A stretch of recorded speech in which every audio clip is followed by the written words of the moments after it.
बिस्मिल्लाहिर्रहमानिर्रहीम। अस्सलाम वालेकुम दोस्तों, I am Areed Saleem. Welcome to my YouTube channel Novel Orchid. कैसे हैं आप सब लोग?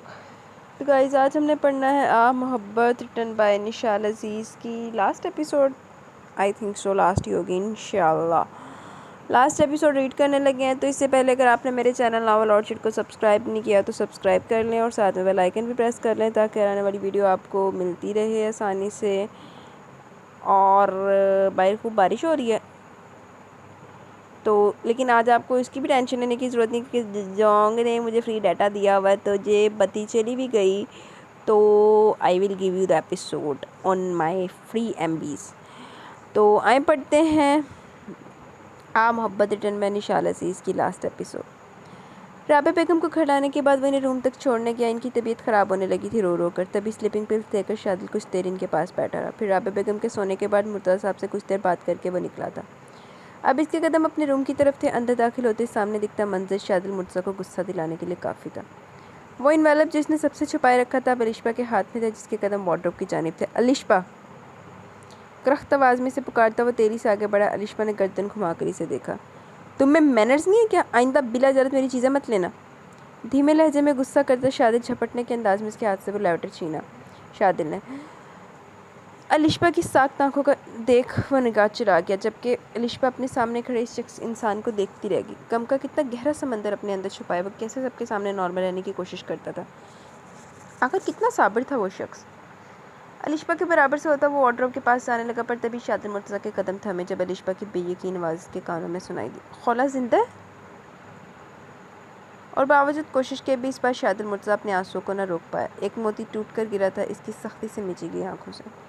पलकों की हद कर तोड़कर दामन पे आ गिरा। एक आंसू मेरे सब्र की तौहीन कर गया। आपने बात सबसे क्यों छुपाए रखी? शादिल के सामने आती हुई बेचैनी से पूछने लगी, जिस पर इसने एक बेतासुर नजर निगाह अलिशबा पर डाली। फिर हाथ की पुश्त से आंसू साफ करता वार्डरोब में वो लेटर इन्वेलप में रख करके रखा। शादिल बताएं। इसका यूं नज़रअंदाज करना अलिशबा को खुला। तभी वो फिर पूछा, क्या करता सबको बताकर? खौला वापस आ जाती, और अगर वो आ भी जाती तो क्या होता? सबके सामने बदनामी होती इसकी। सपाट तासरात समेत कहता वो अलिशबा को देखने लगा, जिसकी आंखों में तरहम था शादिल के लिए। आप कैसे ये सब बर्दाश्त? प्लीज़ अलिशबा, ये झूठी हमदर्दियाँ मत जितलाया करो मुझसे। वो जो आहिस्ती से बोल रही थी शादिल के चिड़चिड़े लहजे पर चुप हुई अनजाने में, पर वो एक बार फिर इसके जख्म उधेड़ चुकी थी। खुद पर जब्त करता शादिल निकला था। मुर्तज़ा हाउस से कार में बैठते इसकी आंखों के किनारे फिर भीगने लगे, पर वो रोना नहीं चाहता था। तभी पलक के झपकता कार स्टार्ट करने लगा। जो खौला के छोड़कर जाने के से इतना दुख ना हुआ था जितना खौला के अल्फाजों पर वो दुखी था। दरी बंदी ने वैसे बंदा जो नमज पे एक दवे तो तू दुखी हो रहे हैं। वो कितनी आसानी से बोल गई थी कि इस जैसे बोर इंसान के साथ कोई लड़की नहीं रह सकती। क्या वो वाकई इतना बुरा था? इतना खुदगर्ज था कि खुशियों पर कोई हक ही ना रहा था इसका। हर बार एक खुशी के बदले क्यों इसे कई गम सहने पड़ते? क्यों इसके हिस्से में ही तकलीफ आती? जिसे पसंद करता था तकदीर ने इसे मिलाया नहीं, फिर जिसे तकदीर का फैसला समझते कबूल किया वो खुद ही छोड़कर चली गई। अलिशबा से शादी करने पर भी वो डरा था कि कहीं फिर खुशियाँ न छीन ली जाए इससे। हाँ, वो डर चुका था बहुत। वो बस अपनी बेटी के साथ रहना चाहता था। अलिशबा को कबूल न करने की दो ही वजह थी इसके पास। पहला ये कि वो लड़की भी खौला की तरह धोखेबाज थी, और दूसरा वो अपनी किस्मत से डरने लगा था। दिमाग यही सोच रहा था कि अगर वो सब कुछ भुलाए एक बार फिर खुश होना चाहेगा तो यकीनन फिर दुख इसके नसीब में आएंगे, और शादिल मुर्तज़ा और अज़ियतें और तकलीफ़ बर्दाश्त नहीं कर सकता था। साहिल समंदर के पास कार रोकता वो दूर पानी की लहरों को देखने लगा। हमेशा से सबको नरम खुश मजाज और साबिर दिखने वाला शादिल मुर्तज़ा अचानक स्टीयरिंग पर सर रखे आज अपना ज़ब्त खो बैठा था। हाँ, वो रो दिया था बुरी तरह। अपनी किस्मत पर भरोसा टूटने पर ज़िंदगी से मिलेगी अज़ियतों पर। अज़ियता ने वाकई बेचारे ने दुख तो वाकई बड़े मिले हैं। बार रोते इसने अपने बाल चकरे। वो कभी कबूल नहीं कर सकता था अलिशबा अकबर को। यकीनन वो लड़की भी आगे जाकर इसे तंग आ जाएगी और फिर वो भी इसे छोड़ देगी। आखिर को इसने अपने माँ बाप को भी तो छोड़ा था, फिर शादिल मुर्तज़ा को छोड़ना कौन सी बड़ी बात साबित होनी थी। इसे बेसाख्ता अलिशबा की तरहम भरी नजरें याद आई। इसे तरस आया था शादिल मुर्तज़ा पर, और यही तरस शादिल मुर्तज़ा को तड़पा गया। आखिर हाय अल्लाह, पता नहीं क्यों दर्द शुरू हो गई है मेरे। आखिर क्यों वो इतना कमज़ोर होने लगा था कि मुकाबिल तरस खा रहा था इस पर। अभी तो ये बात अलिशबा को पता चली है, कहीं कि वो किसी और को बता देगी तो इस तरह सब फिर इसे तरहम अमेज़ नज़रों से देखेंगे। अपनी बेबसी पर गुस्से में शादिल निकला था कार से। इसके मन भारी होते कदम लहरों की सिमतें तंग आ चुका था। वो इन सब से छुटकारा पाना चाहता था, सभी तकलीफ से। अल्लाह, मैं खुदकुशी करन तो नहीं चल रहा। इसे तकरीबन 8 महीने हो चुके थे यहाँ पर रहते हुए। लंदन आने के एक दिन बाद ही जिस फजल नामी शख्स के हाथों वो अपना सामान मंगवाया था वो न जाने कहाँ गायब हो चुका था। खौला ने इसे काफ़ी कॉल्स की, पर दूसरी जानिब से नंबर बंद जाता। जब इसे काफ़ी दिन हो गए तब खौला पर आश्कार हुआ कि वो शख्स भाग चुका है इसका सामान लेकर। पर क्यों? ऐसा तो होता फिर ऐसे कामों में, तू धोखे दे के दवें सब तेन को कोई धोखा ना मिले। इसने तो फजल को अच्छे खासे पैसे दिए थे, फिर कैसे वो इसका सामान लेकर भाग सकता था। इन सामान में इसके काफ़ी कागजात और पैसे थे, पर अब वो सब पैसे चले गए। कुछ पैसे जो इसके अकाउंट में थे, इन पैसों से वो एक होटल में रूम बुक किया था, पर अब वो भी पैसे ख़त्म होने के बाद इसने अपने बाप को कॉल की खबर सुनकर कि इसकी माँ की डेथ हो चुकी है, खोला जो कुछ खास फर्क न पड़ा। इसने अपने बाप से पैसों का मुतालबा किया, साथ ही ने अपने सामान का बताया, जिस पर वो भड़क ही गई। वो बेयकीन थी कि खोला इन्हीं की बेटी है, जिसे अपने माँ के मरने का दुख होने की बजाय पैसों की टेंशन थी। उस समय से खरी खरी सुनाते हुए इस कॉल काट के इस पर लब भेजती खोला होटल से निकल कर कुछ देर पार्क में आई। लब बेंच पर बैठी वो जब से परेशानी सोची थी, काश वो फजल पर भरोसा न करती, पर अब पछताने का क्या फ़ायदा। बाप ने भी वाज़ेह अल्फाजों में इससे रिश्ता ख़त्म कर दिया, जिसकी से कोई परवाह तो ना थी, पर अभी से अशद ज़रूरत थी पैसों की। वो कहाँ से इंतज़ाम करती पैसों का। बहुत सोचने के बाद आखिरकार खोला के जहन में शादिल मुर्तज़ा आया और इसके लबों पर तंजिया मुस्कुराहट फैली। भले वो इससे तलाक ले चुकी थी, पर इतना तो खोला को यकीन था कि अगर वो दो बोल रोते हुए बेबसी के बोले शादिल के सामने बोलेगी, तो इस नरम दिल इंसान ने पिघल कर फ़ौरन इसके अकाउंट में पैसे डलवा देने। शातराना अंदाज में मुस्कुराते हुए मोबाइल निकाल कर शादिल का नंबर डायल करने लगी। कुछ ही बेल पर कॉल रिसीव कर लेगी। खोला ने जल्दी से लहजे को तकलीफ में बोला, लाख दिलाना तेरे थे, लानती औरत सब तो वड्डी है। शादिल वगैरह ने ईजी ले जाती। हेलो शादिल, किस कदर मीठा मगर तकलीफ भरा लहजा था इसका। जी भाभी जी। ओए होए अगो प्याम, मैंने पहले पता सी अगो प्याम ने टकरना। और दूसरी जानिब से आती भारी मर्दाना मस्काती आवाज़ पर खोला को बहुत बुरा झटका लगा। चेहरे पर बेसख्ता खौफ सा छलका। मुकाबिल की आवाज़ पर झटके से मोबाइल कान से हटाकर चेहरे के सामने करती वो और नंबर देखने लगी। हाँ, वो शादिल का ही नंबर था, पर कौन था मुकाबिल। हाल भी नहीं पहचानी। खोला के घर से आते हुए शादिल अपना मोबाइल से पकड़ा गया था। एक अर्जेंट कॉल आनी थी ऑफिस के हवाले से इसके नंबर पर। इसने प्याम को बात करने का कहा। शांति से बहस होने के बाद वो जब घर से निकला तभी कुछ देर पर इस डीलर की कॉल आई। प्याम बात करके शादिल का फ़ोन अभी जेब में ही रख रहा था कि फिर फ़ोन बजने लगा। स्क्रीन पर जगमगाते नाम को देख इसके लब पर तमस्खर फैला था। यकीनन अब इसके पास पैसे नहीं होंगे, तभी वो शादिल को याद कर रही होगी। इस रात शादिल को एक लेटर पढ़ते देख प्याम हैरान हुआ इसके एक्सप्रेशन पर। शादिल के जाने के बाद वो इसके रूम में आया था और साइड टेबल पर से जब इनवालप निकाल कर खोला तो इसमें खोला ने अपना पूरा प्लान शादिल को बताकर इसे डाइवोर्स पेपर साइन करने को कहा था। ये देख प्याम का शिद्दत से खून खोल गया इस लड़की पर। वो सोच चुका था कि इतनी आसानी से नहीं जाने देगा इसे। तभी इन 2 दिनों में जब खोला तैयारी कर थी लंदन जाने की, तब इसके जिससे कांटेक्ट हुए प्याम ने इन सब का पता लगाया था। ज़्यादातर बात वो एक फजल नामी आदमी से करती थी। प्याम ने वो नंबर लेकर ट्रेस करवाया, फिर फजल से मिलकर इसे खोला से दुगनी दाम देकर ऑफ़र की कि खोला का सामान लेकर भागने की। थोड़े से भाव तोल में ही फजल मान गया और अब सब कुछ अपने प्लान के मुताबिक होने पर इसमें मुतमिन होकर कॉल रिसीव की। प्याम नाल पंगा इज़ नॉट चंगा। प्याम दे भरा धोखा दे के चली सी। चल आ जा। जी भाभी जी। लब दबाए मरे से बोलता हुआ जैसे इन्जॉय कर रहा था खोला की एक्टिंग। इधर खोला चंद मिनट बाद पहचानी थी मुकाबिल की आवाज़ को। प्याम मुर्तज़ा, घबरा कर कहती हुई तस्दीक जारी थी। ओ भाभी जी, मैं जानता था आप ज़रूर पहचान लेंगे अपने प्यारे देवर को। हंसकर बोलते वो टहलने लगा। खोला का दिमाग माऊफ होने लगा। क्या वो शौक नहीं था इसके ज़िंदा रहने का सुनकर? वो इतने नॉर्मली कैसे बात कर सकता था इससे? कहीं शादी ने सब बता तो नहीं दिया? शादिल को 2 फ़ोन। अपने डर पर काबू पाती वो गुस्से में बोली, क्यों?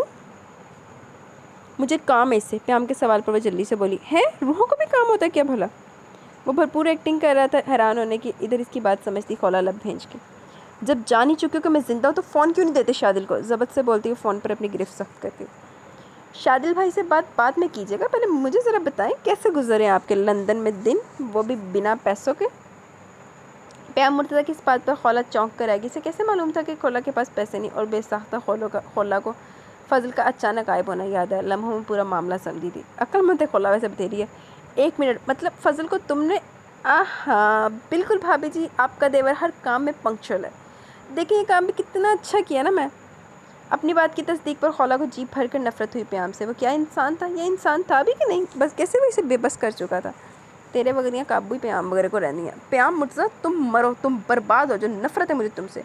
हज़ियानी अंदाज में हलक के बल चिल्लाती हो अपनी भड़ास निकाली इस पर। यहाँ प्याम ने फ़ोन कान से हटाकर कान से हिलाया। कितना चीखती हो, और वैसे भी बर्बाद होने की बद्दुआ मुझे तब देना जब तुम खुद तो आबाद हो जाओ। बाय। अपनी बात मुकम्मल करता वो कॉल काट कर इस नंबर को ब्लॉक कर गया। दूसरी जानिब खोला गुस्सा बढ़ने पर ज़ोर से पटकी थी अपना मोबाइल ज़मीन पर, लेकिन अगले लम्हे शौक हुई अनजाने में अपना ही नुकसान कर बैठी थी। ज़मीन पर गिरकर टूटे अपने मोबाइल को उठाती वो सर पकड़ ली। पैसे भी नहीं थे कि दूसरा मोबाइल लेती या इसे ठीक करवाती। आज प्याम मुर्तज़ा के पास वो बुरी तरह से बेबस होती फंसी थी यहाँ पर। अपनी बेबसी पर इसे जी भर कर रोना आया। खुले बालों पर हाथ फेर कर इसने मुर्दा कदमों से होटल का रुख किया, जहाँ आज इसका आखिरी दिन का स्टे था। अब न जाने कहाँ जाती वो। अपना हमसफ़र खोने के चक्कर में वो मंजिल भी खो चुकी थी। शिद्दत से इस वक्त शादिल मुर्तज़ा ज़्यादा है, जो इसकी बातें सुनने के बावजूद हमेशा इसका ख्याल रखता। काश के वैसे ना छोड़ती तो आज यूँ बेसहारा ना होती। एक पल में खोला को एहसास हो वो सब कुछ कमा चुकी है, पर अब पछताने का कोई फ़ायदा भी ना था। तेरे वगैरह ना थे बहुत चंगा है। हाय प्याम ने ठंड पा दी थी। पानी इसके घुटनों तक आ चुका था, तभी शादिल मुर्तज़ा के कदम रुके। आंखों में एकदम अस्का का मासूम नन्हा सा चेहरा लहराया। वो फ़ौरन अपने कदम पीछे ले गया। आखिर कैसे कर सकता था वो ये? नहीं, कभी नहीं। वो अपनी बेटी को छोड़कर नहीं जा सकता था। पहले इस मासूम को इसकी माँ ने छोड़ दिया और अब वो नहीं। शादिल मुर्तज़ा अगर ये करता तो खौला का दिया हुआ टैग के वह खुदगर्ज इंसान है, ये सच हो जाता। हाँ, फिर शादिल मुर्तज़ा खुदगर्ज कहलाता, पर नहीं, वो ये नहीं करेगा। शादिल मुर्तज़ा खुदगर्ज नहीं था। अगर किस्मत इसे कई कम दे रही थी तो साथ में इतनी बड़ी खुशी भी तो मिली थी इसे। इसकी बेटी वो किसी रहमत से कम तो ना थी। वो बच्ची रहमत ही तो थी, और वो कैसे ठुकरा सकता था खुदा की दी गई रहमत को। तेरी से कदम पीछे लेता शादिल कार की तरफ गया। आंसू पहुंचकर वो कार में बैठा। वो नहीं मर सकता था, इसे जीना था। अभी अपनी बेटी के लिए इसे बहुत जीना था। अब तक वो सिर्फ खुद को दी की तकलीफ देख रहा था, पर अब इसका का सोचा तो बेसाख्ता वो सारी तकलीफ इसे छोटी सी लगी इस रहमत के आगे। शादिल मुर्तज़ा को वो रहमत चाहिए थी, और इसी रहमत की वजह से आज वो इतने बड़े गुनाह से बचा था। मुर्तज़ा हाउस पहुंचकर वो कार से निकलता तेरी से अंदर दाखिल हुआ, और रूम में आते ही जब इसकी नज़र बेड पर सोती अलिशा की गोद में इसका पर पड़ी तो बेसाख्ता घबराया। नींद के वजह से अलिशा की गिरफ्त इसका पर बिल्कुल ढीली थी, जिसकी वजह से इसका सिर रखकर साइड पर हुई थी। अभी वो नीचे गिरती कि शादिल भागते हुए इसे थामा। अगर वो ना थामता तो इसका तो गिर ही जाती नीचे। शादिल ने इसे भेजा था खुद में, जिस पर कसमसा कर वो रोने लगी। इसे चुप करवाता शादिल टहलने लगा रूम में। थोड़ी देर बाद इसका के सोने पर वो रूम में साइड पर रखे कोट में लटाया था इसे। फिर मुड़कर अलिशा को घूरता इसके पास है। सोती हुई अलिशा का बाजू पकड़ते हुए झटके से बिठाए इसे कि अलिशा हड़बड़ा कर रह गई। खुमार से आंखें वाक़ इसने चंद पल सोचने में लगा कि अचानक हुआ क्या है। उठो फ़ौरन। शादिल की भारी आवाज़ पर चौंकती सर उठाकर अपने बिल्कुल सामने से नासमझी से देखने लगी। मैंने कहा उठो फ़ौरन। अब की बार शादिल लफ्ज़ों पर जोर देता बोला कि अलिशा की नींद के खुमार में जल्दी से इस बात में सर हिलाती बेड से उतरी, साथ ही अपना दुपट्टा सेट किया। जी? इसका लहजा अब तक मखमूर था। ऊँग की वजह से आंखें पर मुश्किल खोले हुए खड़ी थी। निकलो मेरे रूम से। चार अल्फाज कहते शादिल ने, और अलिशा की नींद फक से उड़ी। अचानक झटका खाती वो हैरत से शादिल को देखने लगी। जी? इसे लगा जैसे गलत लिया हो कुछ। तभी शादिल इसका बाजू पकड़ता रूम से बाहर ले जाने लगा। शादिल रुके, क्या कर रहे हैं आप? इसकी गिरफ्त से अपना हाथ छुड़वाकर अलिशा 2 कदम पीछे हटती हैरान होकर पूछने लगी। मेरी बेटी को गिराने लगी थी? कितनी बार मना किया मैंने तुम्हें कि इसका से दूर रहो, लेकिन नहीं। एक बात बताओ, जब संभाल नहीं सकती तो लेती क्यों हो इसे? अपने जैसा बनाने के लिए? शादिल के अल्फाज किसी खंजर की तरह पेवस्त हुए थे। इसके सीने में पानी से भरी आंखों को पलकों की छालों से छुपाए हुए निगाह झुकाकर इसकी बातें सुन रही थी। आखिरी अल्फाज पर अजियत से अलिशा ने आंखें मींची, जिस पर आंसू फिसले थे सुरख हारिस पर।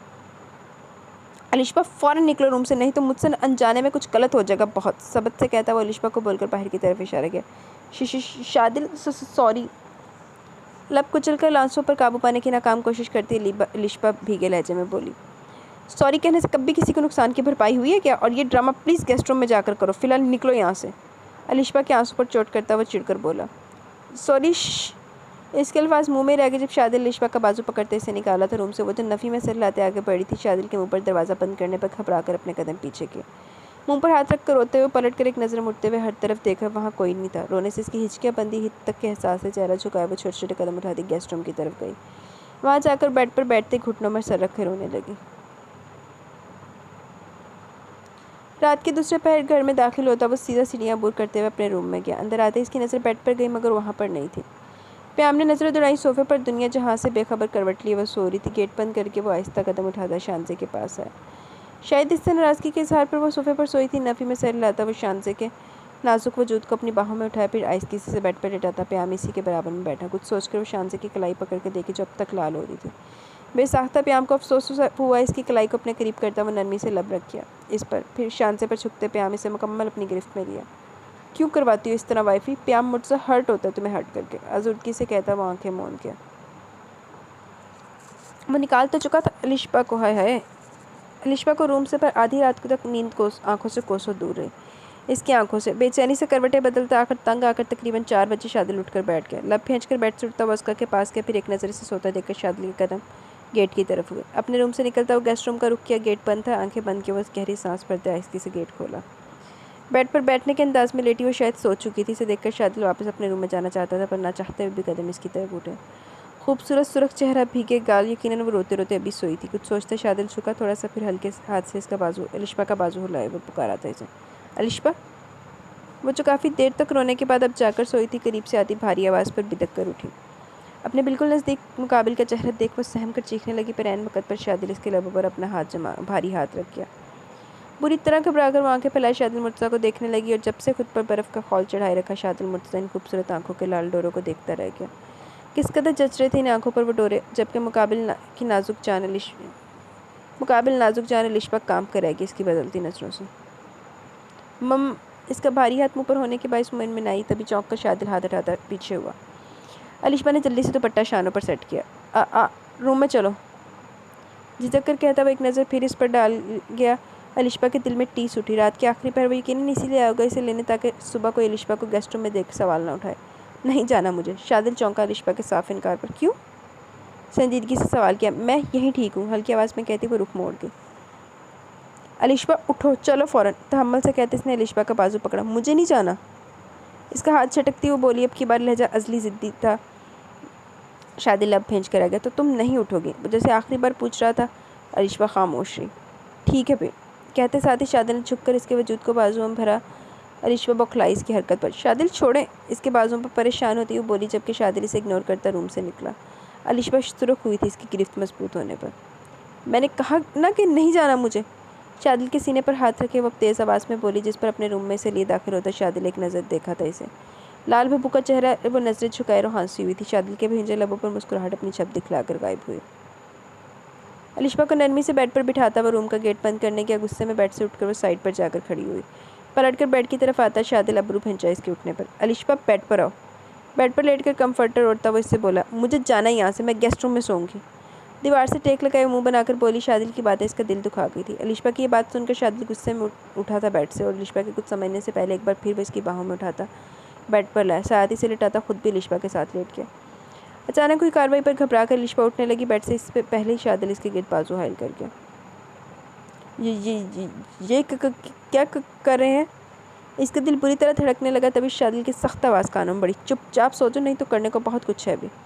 शादिल की बात का मुकम्मल होना था कि अलिशबा मज़ाहमत करती अलिशबा अचानक रुकी। डरते हुए आंखें मेज कर सोने की कोशिश करने लगी, पर नींद कहाँ आनी थी मुकाबिल के बाजों में से। तहरीम मुझे जो लाउंज में बैठी टीवी देख रही थी, बासित की आवाज़ पर चौंकी। काफ़ी टाइम बाद ही बासित का सीन आया। कह रही था जल्दी आ गए। घड़ी में टाइम देखते तहरीम ने हैरत से कहा। दोपहर 1 बज रहे थे। तहरीम टीवी बंद करती उठी। कुछ बात करनी है, इसे किचन में जाकर एक बासित बोला। बोलो। बासित की तरफ मुड़ती हुई बोली, पर बासित के इशारे पर सर हिलाती रूम में आई। बेड पर बैठकर अब तहरीम सवालिया नज़रों से उसे देखने लगी। वह मुसलसल नज़रें चुरा रहा था इससे। कुछ देर बाद गहरा सांस भरता वो तहरीम के दोनों हाथ थामता बैठा। तहरीम, तुम जानती हो अच्छे से कि मेरी कुल कायनात अब सिर्फ तुम और अम्मी हो। इसके हाथ पर दबाव बढ़ाता वो तायद चाहता तहरीम से, जिस पर इसने हल्के से इस्पात में सर लाया। तहरीम, कुछ अर्से पहले मुझसे एक गुनाह हुआ था। ये बात कहते बासित का लहजा धीमा हुआ। तहरीम बेसाख्ता पहलू बदल गई। क्या हुआ था बासित, बताओ ना, दिल घबराने पर बेचैनी से पूछने लगी। शादिल भाई की शादी शानदार से होने वाली थी ना, पर अचानक आखिर वक्त पर शादिल भाई किडनैप हो चुके थे। तो तहरीम, इनका किडनैप वो मैंने करवाया था। तहरीम की उलझी आंखों में देखता हुआ इतराफ़ जुर्म कर गया, और बेख्तियार तहरीम इससे अपना हाथ छुड़ा गई। वो जैसे बेयकीन थी। इन दिनों मुझे ज़िद चढ़ी थी शानदार से शादी करने की। मैं पागल होने लगा था। तहरीम, तुम कैसे कर सकते थे ये सब? बासित की बात काटती हुई बेयकीन लहजे में बोली। सॉरी तहरीम, मैं पता नहीं क्या हो चुका था इस वक्त मुझे, पर मैं बहुत शर्मिंदा रहा इतने दिनों तक। जब बेचैनी हद से बढ़ी तब मैंने ये बात बताने का फ़ैसला किया तुम्हें, क्योंकि तुमसे शादी का भी असल मकसद वही था मेरा। सॉरी। अपनी बात मुकम्मल करता हुआ सर झुका के आंसू फिसले थे तहरीम के गाल पर। मतलब एक कठपुतली थी क्या शांति तक पहुँचने की? तो तुम मुझसे मोहब्बत नहीं करते? इसके अल्फाज पर बासित तड़प कर तहरीम के दोनों बाजुओं को थामा था। मैं बहुत मोहब्बत करता हूँ तुमसे तहरीम, जानता हूँ शांति मेरी ज़िद थी, पर मैं शर्मिंदा हूँ बहुत अपने गुनाह पर। मुझे माफ़ कर दो तहरीम। गाजलों पर फिसलते इसके आंसुओं को लबों से चुनता वो मोहब्बत से चूर लहजे में कहने लगा तहरीम को। वो बाकी बहुत परेशान लगा। बासित का चेहरा अपने हाथों में थामते वो नमज़दा सी मुस्कुराती आंखें मूंद गई। मुझसे माफ़ी नहीं मांगो, असल गुनाहगार तुम शादिल भाई के हो, प्लीज़ इनसे माफ़ी मांग लो। थोड़ी देर बाद धीरे से कहती वो आंखें खोली।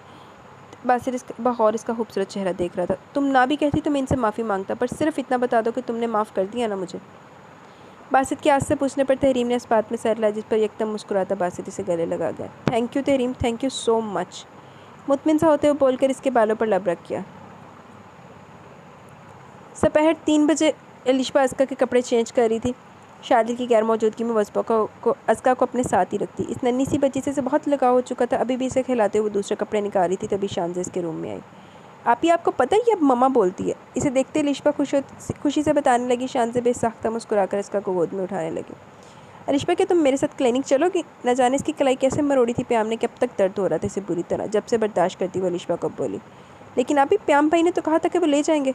अलिशबा हैरत से बोली, क्योंकि नाश्ते के दौरान प्याम ने सबके सामने नॉर्मल लहजे में शांति से कहा कि वो शाम को जल्दी आकर इसे हॉस्पिटल लेकर जाएगा, जिसका आगे से शांति ने कोई रिस्पॉन्स न दिया।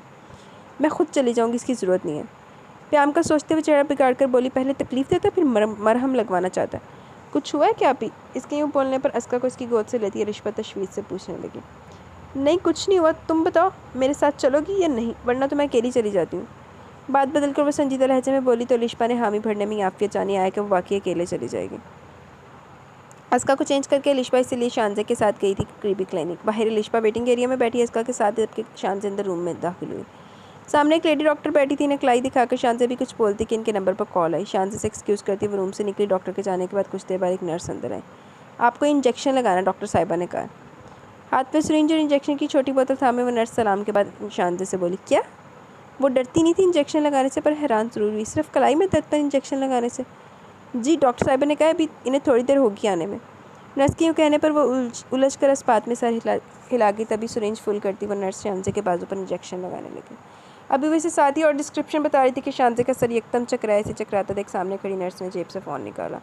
जी सर, जैसा कहा था कर दिया, वो बेहोश हो चुकी हैं। अल्लाह, आई आवर्दी मौत आई, मन लगता। कॉल पर कहती वो अगली तरफ से मिलने वाले आगे के हुक्म पर रजामंदी जाहिर करती फ़ोन रख गई। फिर कॉल करके अपने साथी नर्स को बुलाया। वेटिंग एरिया में बैठे से काफ़ी टाइम हो चुका था। अस्का भी भूख से रोने लगी थी। खड़ी होकर अस्का को गोद में लिए टहलाते वो परेशान सी हर तरफ देख रही थी। जब देर ज़्यादा होने लगी तो अलिशबा रूम में चली गई, पर इसे झटका बहुत बुरा लगा। वहाँ बैठी डॉक्टर किसी और औरत का मुआयना कर रही थी। आप अपने नंबर पर आइएगा। अलिशबा को देखकर डॉक्टर ने पेशावराना अंदाज में कहा। अलिशबा ने जल्दी से नफ़ी में सर लाते हुए कहा, आधे घंटे पहले यहाँ एक लड़की आई थी, वो कहाँ है? इसके बेचैन होकर सवाल करने पर डॉक्टर ने नासमझी से देखा। सॉरी, बट आधे घंटे से मैं यहीं बैठी हैं यहाँ पर।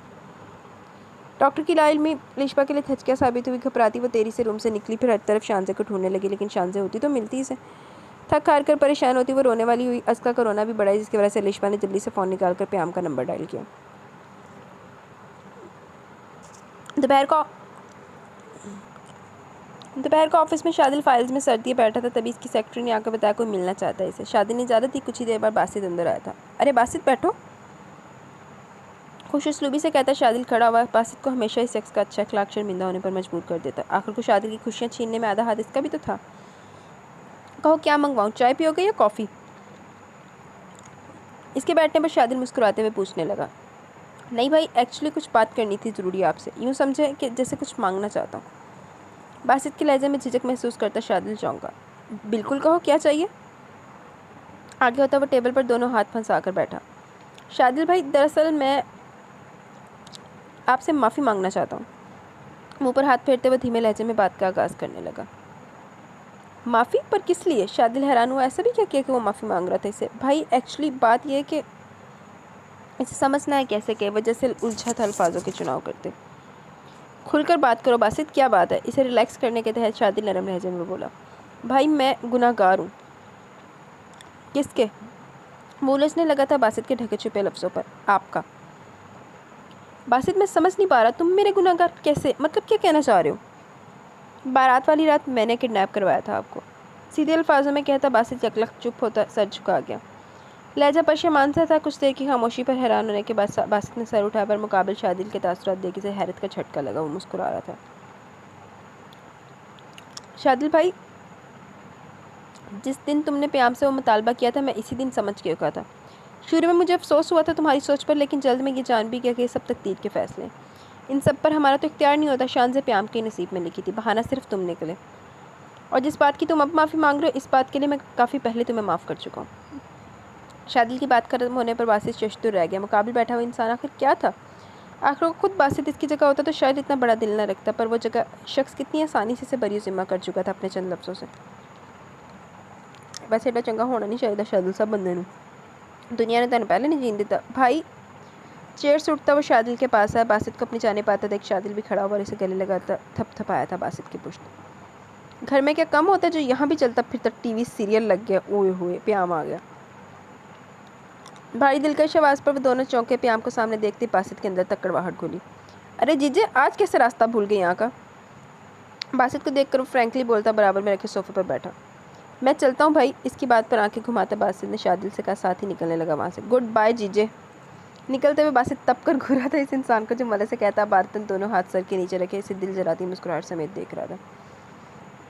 क्या मिलता तुम्हें हर किसी से उलझने में?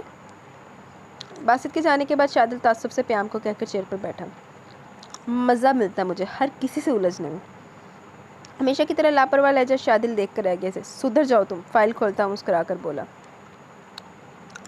अरे भाई प्याम मुर्तज़ा सुधरेगा तो दुनिया से जा करी। इस दुनिया में कोई इम्कान नहीं है फिलहाल। प्याम हूँ तेन चौंडा वजी होवे बंदा इदां दी गल्लां। तेरी तो बूथी भी चंगी है। बंदा भी नहीं कह सकता कि बूथी चंगी ना हो तो बंदा गल चंगी कर लवे, लेकिन इंसाना वाली बंदा गल कर लवे। जेब से शादिल का मोबाइल निकाल कर इसने उछाला था शादिल की तरफ। फजूल बातें ना किया करो प्याम, कोई भी वक्त कबूलियत का होता है। मोबाइल कैच करते शादिल ने संजीदगी से कहा। प्याम बेसाख्ता तमस्कर से हिस्सा। ओ दुखी आत्मा, बोल तो यूँ रहे हो जैसे सच में कल ही मर जाऊँगा मैं। अल्लाह देखी हर जाम तो पहले अद्दा करता, लेकिन प्याम का जाना अफोर्ड नहीं हो सकता असी कर सकते। हंकारा भरते हुए कहा था कहने लगा और शादिल लब भेज कर रह गया। वैसे अगर मर गया तो क्या फ़र्क पड़ेगा किसी को? लान दिया।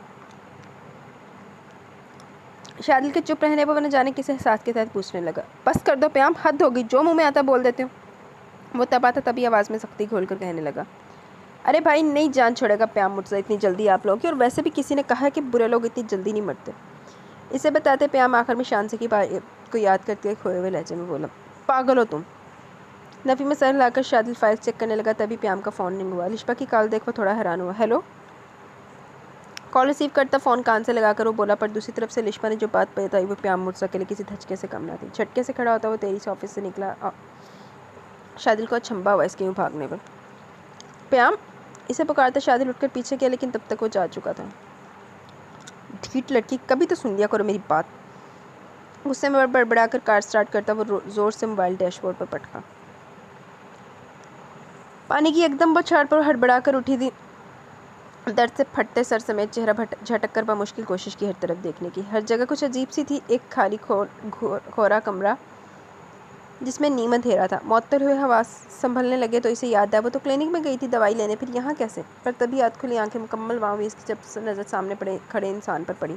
तुम? यावर को देखते इसने गुस्से से कहा था। हाँ जाने अजीज़ी, मैं आपका भूला भटका आशिक। अपनी बात कहते हुए ज़ोरदार कहका लगाया था। शांजा ने हकारत से इसे देखा, पर अचानक इसे एक और झटका लगा जब खुद का वजूद शांजा को किसी चीज़ से जकड़ा महसूस हुआ। नज़र नीचे हुई तो बेयकीनी से आंखें फैली हुई चेयर के साथ रस्सियों से मुकम्मल बंधी थी। पल में शांजा को पूरी बात समझ में आई। वो नर्स का इसे इंजेक्शन लगाना, फिर इसका चक्राना, और शांजा को शिद्दत से एहसास हुआ बहुत बुरा फंस चुकी है। तेना बहुत चंगा होना चाहिए, तेन तो छितर भी पैने चाहिए, तू होर जा प्याम तो अलावा। घबराते हुए इसने यावर को देखा जो बगौर इसके वजूद को देखते कमीनगी से मुस्कुरा रहा था। देखो मुझे छोड़ दो तो नहीं तो प्याम तुम्हें छोड़ेगा नहीं। अपना लहजा मजबूत बनाती हुए उसे वार्न करने वाले अंदाज में बोली, जिस पर यावर खुलकर हंसा। जान पहले वो मुझे पकड़ तो ले और बेफिक्र हो, जब तक मुझे वो पकड़ेगा तब तक मैं अपना काम करके जा चुका हूँगा। इसे हवस भरी नज़रों से देखकर यावर बोला। शांजा काम भी थी इसकी नज़रों से। तुम ऐसा कुछ नहीं करोगे समझे? मैं बोलते हुए बेसाख्ता शांजा को रोना है अपनी बेबसी पर। काश वो प्याम की बात मान लेती। इसने कहा था कि खुद लेकर जाएगा इसे, पर अपनी ज़िद के बाइस वो अकेली लिशपा के साथ आई थी, चली आई और अब भुगत रही थी अपनी ज़िद का अंजाम। बहुत चंगा है तेना बहुत। ये बकरी की तरह मैं क्यों कर रही हो जान? क्या वो डर गई क्या? इसकी रोहानसी शक्ल देखता वो मज़े लेकर बोला। मैं और तुमसे डरूंगी? इतनी भी कम हिम्मत नहीं हूँ। और तुमने सोच भी कैसे लिया कि मुझे कुछ करने के बाद तुम प्याम से बच जाओगे? यकीन करो वो तुम्हारा वो हाल करेगा इस पर कोई और तो क्या, तुम खुद अपने आप को पहचान नहीं पाओगे। शांति की बात खत्म होते ही यावर फिर हंसा और इस बार वो हंसते हंसते पेट पर हाथ रखने लगा। ओ गॉड शांति बीबी किस खुशफहमी में जी रही हो? वो प्याम है, प्याम मुर्तज़ा। अगर तुम्हें कुछ हो भी गया ना तो इससे ज़रा फ़र्क नहीं पड़ेगा, वैसे भी वो ऐसे ही है। तुम चलेगी तो इसके लिए हज़ारों पड़ी हैं। वो भरपूर कोशिश कर रहा था शांजा को बदगुमान करने की, पर तभी इसकी मुस्कुराहट थमी जब शांजा तंज़िया मुस्कुराहट से मेरी से देखने लगी। तुम्हें क्या लगता है तुम्हारी घटिया एक्सप्लेनेशन से प्याम मुर्तज़ा का करैक्टर वैसे ही बन जाएगा? जो बकवास करनी है करो, क्योंकि मुझे तुम्हारी बातों पर 1% भी यकीन नहीं। बात मुकम्मल करके वो इंजॉय करने लगी जैसे शावर का कुड़ना। कुछ देर शांति जो देखते रहने के बाद वो जेब से अपना मोबाइल निकाला, फिर चंद नंबर डायल करके फ़ोन इसके सामने कर दिया। लो कर लो आखिरी मरतबा अपने प्याम से बात, क्योंकि अब मौका ही कहाँ मिलेगा तुम्हें इसे देखने या बात करने का। जाने किसके संजीदा होने पर शांति आईब्रो पर बल लेती फ़ोन की स्क्रीन को देखने लगी जहाँ साफ नाम प्याम झलक रहा था। हेलो। चंद पल बाद वही भारी दिलकश आवाज़ उभरी, प्याम प्लीज़ मुझे बता लो, ये नीच इंसान। शांजा की बात मुकम्मल होने से पहले दूसरी जानिब से प्याम ने कॉल कट कर दी और बेयकीनी का मुजस्मा बने शांजा ने यावर के हाथ में रखे फ़ोन को देखा। और फिर यावर गेम प्लान कर गया, नहीं तो प्याम साहब शांजा फ़ोन करते हैं। देखा जाना, मैंने कहा था ना कि प्याम मुर्तज़ा को ज़रा फ़र्क नहीं पड़ता तुम्हारे होने या ना होने से। खबासत से कहता यावर हंसा, जबकि शांजा अब तक बेयकीन थी। क्या एक नाराज़गी कि वो इतनी बड़ी सज़ा दे रहा था इसे, कि इसे मुश्किल वक्त में अकेला छोड़ चुका था। और देख तो कदी शांजा यकीन नहीं करती प्याम ते, बनिया गंदा बंदा लेकिन एडा भी है। अब छोड़ो ये सोग मनाना जानम, आओ मैं तुम्हारी सारी तकलीफ़ ख़त्म कर दूँ। शांजा के रस्सी में जकड़े वजूद को हवस भरी नज़रों से देखता हुआ मोबाइल जेब में रखकर इसके करीब हुआ, साथ ही शांजा के दुपट्टे को पकड़कर बेदर्दी से खींचा। बेसाख्ता शांजा पर की चीख फिजा में बुलंद हुई, दूर रहो मुझसे। इसका चीखना पल में रोने में बदला जब यावर दुपट्टा फेंक कर इसके बाल जकड़ने लगा। शैतानी हंसी हंसता अभी वो कुछ करता कि अचानक इसका मोबाइल बजा। बैत की कॉल थी। चेहरा बिगाड़ते वो रोती हुई शांजा से दूर हुआ। फिर कुछ फासले पर जाकर कॉल रिसीव की। क्यों गलत वक्त पर कॉल करता है, बोल अब। तब करो फ़ोन पर बोला, तभी दूसरी जानिब से बैत की बौखलाई आवाज़ सुनाई दी। यावर तूने जो काम प्याम के आने के बाद करने का कहा था वो गलती से अभी हो गया। इसका लहजा कब कब आया था। यावर यकलख्त घबरा कर रह गया। क्या मतलब? वो आग तूने अभी पर लगा दी प्याम के फार्म हाउस में? लम्हों के अंदर यावर की पेशानी पर पसीना नमूदार हुआ। बैत के इकरार पर गुस्से में कॉल कट करता वो तेजी में निकला इस जगह से। शांजा हैरत से इसका यूँ जाना देखने लगी, पर जल्दी ही रोते हुए वो खुदा का शुक्र अदा किया, नहीं तो कोई बैर नहीं था इस हैवान से कि कुछ भी कर सकता था। अब इसके आने से पहले शांजा को यहाँ से निकलना था। कैसे भी करके रस्सियों में जकड़ी पूरी कोशिश करने लगी, रस्सियों को गिरफ्त खुद पर ढीली करने से। पर अचानक ही कमरे का गेट धाड़ से खुला और शांजा डर कर चीखते हुए कोशिश तेज़ की। दिल अजीब अंदाज में घबरा रहा था। यकीनन वो हैवानुमा इंसान फिर आ चुका था। तुम हाथ नहीं लगाओगे मुझे, समझे? मम्मा, मैं रोते हुए से चलाकर धमकी देती। शांजा ने नज़रें उठाई और तभी इसकी नज़रें साख्त हुई। धड़कता दिल यकलख्त रुक सा गया, आंसू थमे, जबकि आंखें यकीन करने को तैयार नहीं थी कि सामने खड़ा वो शख्स कोई और नहीं बल्कि इसका शौहर प्याम मुर्तज़ा। एक ही पल में शांजा को अपने अंदर तक सुकून की लहर सरायत करती हुई महसूस हुई।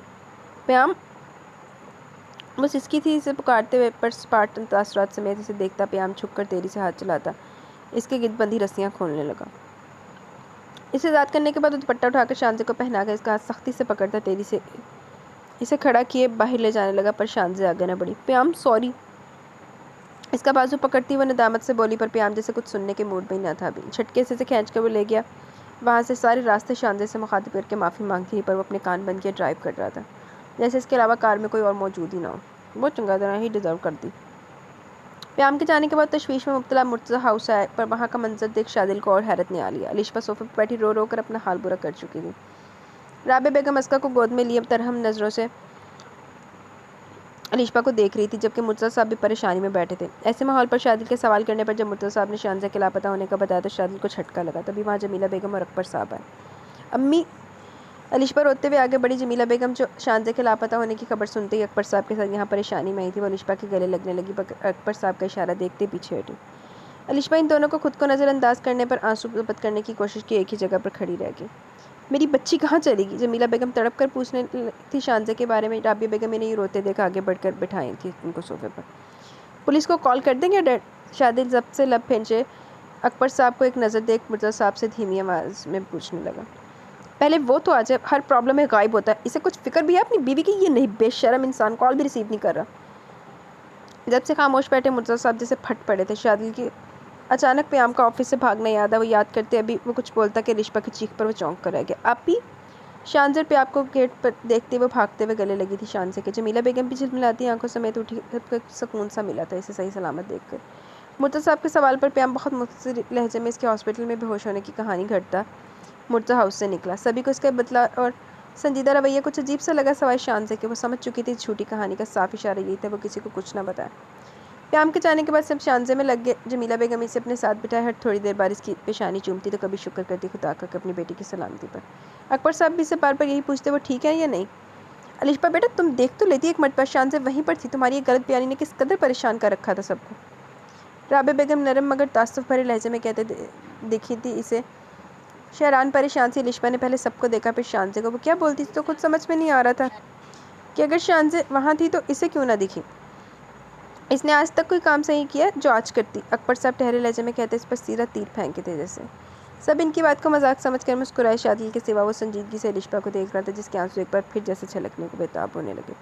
आहिस्ता से इन लोगों के बीच से उठती वो कमरे में गई। कुछ देर बाद शादिल खामोशी से उठता इसके पीछे रूम में आया। गेट खोलने पर देखा बेड के कोने पर बैठी वो मुंह पर हाथ रखे दबी आवाज़ में रो रही थी। गहरा सांस पड़ता शादिल गेट बंद किया इसके पास है, जो इसकी मौजूदगी से बेखबर अब तक रो रही थी। सुरख चेहरा रुख मोड़ने की वजह से आधा दिख रहा था, जबकि नाजुक वजूद हचकोलों की जद में मुंह पर हाथ रखने के बावजूद इसकी सिसकियाँ कमरे में गूंजने लगी। अलिशा। शादिल की पुकार पर यकदम इसका लरसता वजूद साख्त हुआ। जल्दी से आंसू पहुँचती वो खड़ी होकर इसकी तरफ रुकी। जी। जब थोड़ी देर तक शादिल चुप रहा, तब वो हल्की आवाज़ में बोली। भीगी पलकें एक बार फिर खूबसूरत आंखों को छुपाने का काम बखूबी सर अंजाम दिए झुकी थी। रो क्यों रही हो? अब तो शान से आ चुकी है। और सब जानते बूझते भी ये सवाल कर रहा था। वजह साफ के मुकाबिल के दिल का गुबार निकलवाना चाहा। मैं नहीं तो मैं नहीं रो रही। खोखला से झूठ कहा था इसने। लहजा इस कदर मासूमाना कि शादिल को बेसाख्ता तरस आया इस पर। भारी कदम इसकी तरफ बढ़ाते हुए करीब हुआ इसके, फिर नरमी से मुकाबिल की थोड़ी थाम कर चेहरा ऊंचा किया। अलिशा जो इसके करीब होने पर घबराकर पीछे हटने लगी थी, शादिल के थोड़ी थामने पर एक बार फिर सुरख आंखें नम होने लगी। खुद को मजबूर जाहिर करने की कमज़ोर सी कोशिश के तहत वो इससे दूर होने लगी, पर ऐन वक़्त पर इसके पुष्ट पर अपना भारी हाथ रखकर शादिल ने करीब किया अलिशा को खुद से। अंकल की बातों पर हर्ट हुई हो?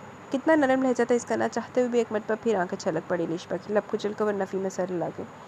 मैं क्यों हर्ट होंगी? जाहिर सी बात है, गलती की तो भुगतना भी तो है ना ये सब। और अब बिल्कुल सही कह रहे थे, मैंने कभी कोई काम सही नहीं किया। हमेशा गलत रास्ते पर चली, हमेशा गलत लोगों का इंतखाब किया, धोखा खाने के बावजूद नहीं सुधरी। तो ये सब सहना तो फिर फ़र्ज़ है ना मेरा। आखिर को बहुत गलत लड़की भी तो हूँ। भराई हुई आवाज़ में कहती है। बहुत टूटी हुई लगी शादिल मुर्तज़ा को।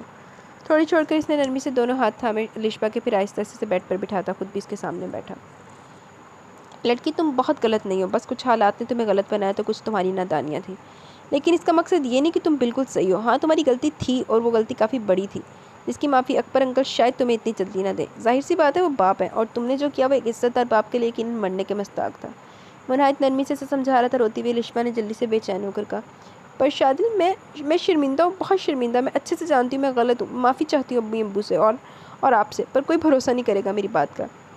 इसकी बात सुनकर शादिल ने बगौर अलिशा के बिखरे हुलिये को देखकर बोला, बिल्कुल सही कहा, कोई तुम पर भरोसा नहीं करेगा, क्योंकि तुमने वही कीमती शय तोड़ी है जिसका तोड़ना एक शीशे के टूटने की मानद होता है। शीशा तो फिर भी एक माहिर इंसान किसी भी तरह जोड़कर दिखा सकता है, तुम पर भरोसा वो तो कोई भी वापस ना जोड़ सका कभी भी। इस कदर मीठे लहजे में वो कितनी कड़वी बात कह गया था। नहीं शादिल, मैं कैसे बताऊँ, मैं बहुत शर्मिंदा हूँ। आप बताएं, ऐसा क्या करूँ कि आप लोगों को यकीन हो मेरे पछतावे का। शादिल के हाथों से अपने हाथ छुड़ाया। वो जल्दी से आंसू पहुँचते बेबसी से पूछने लगी, जिस पर वो खामोश रहा। शादिल, आप कर ले मुझ पर भरोसा। इसे खामोश देख वो उम्मीद से बोली, जिस पर शादिल ज़ख्मी सा मुस्कुराया। एक बात बताओ, मेरी ज़िंदगी में मेरी महरम बनकर 2 लड़कियाँ आई थीं, और दोनों ही धोखेबाज थीं। एक ने शौहर को धोखा दिया तो दूसरी माँ बाप को। ये सब जानते हुए भी तुम मुझसे उम्मीद रखती हो मैं तुम पर भरोसा करूँ? निगाहें फेरता पूरा ज़ियत आवाज़ में बोला अलिशा ने, आंखें मीची तकलीफ से। शादिल, मैं बहुत मोहब्बत दूंगी इसका को, इसे बहुत चाहती हूँ मैं। एक मरतबा आप मौका तो देकर देखें मुझे, मैं बहुत सब ठीक कर दूंगी, हम खुश रहेंगे।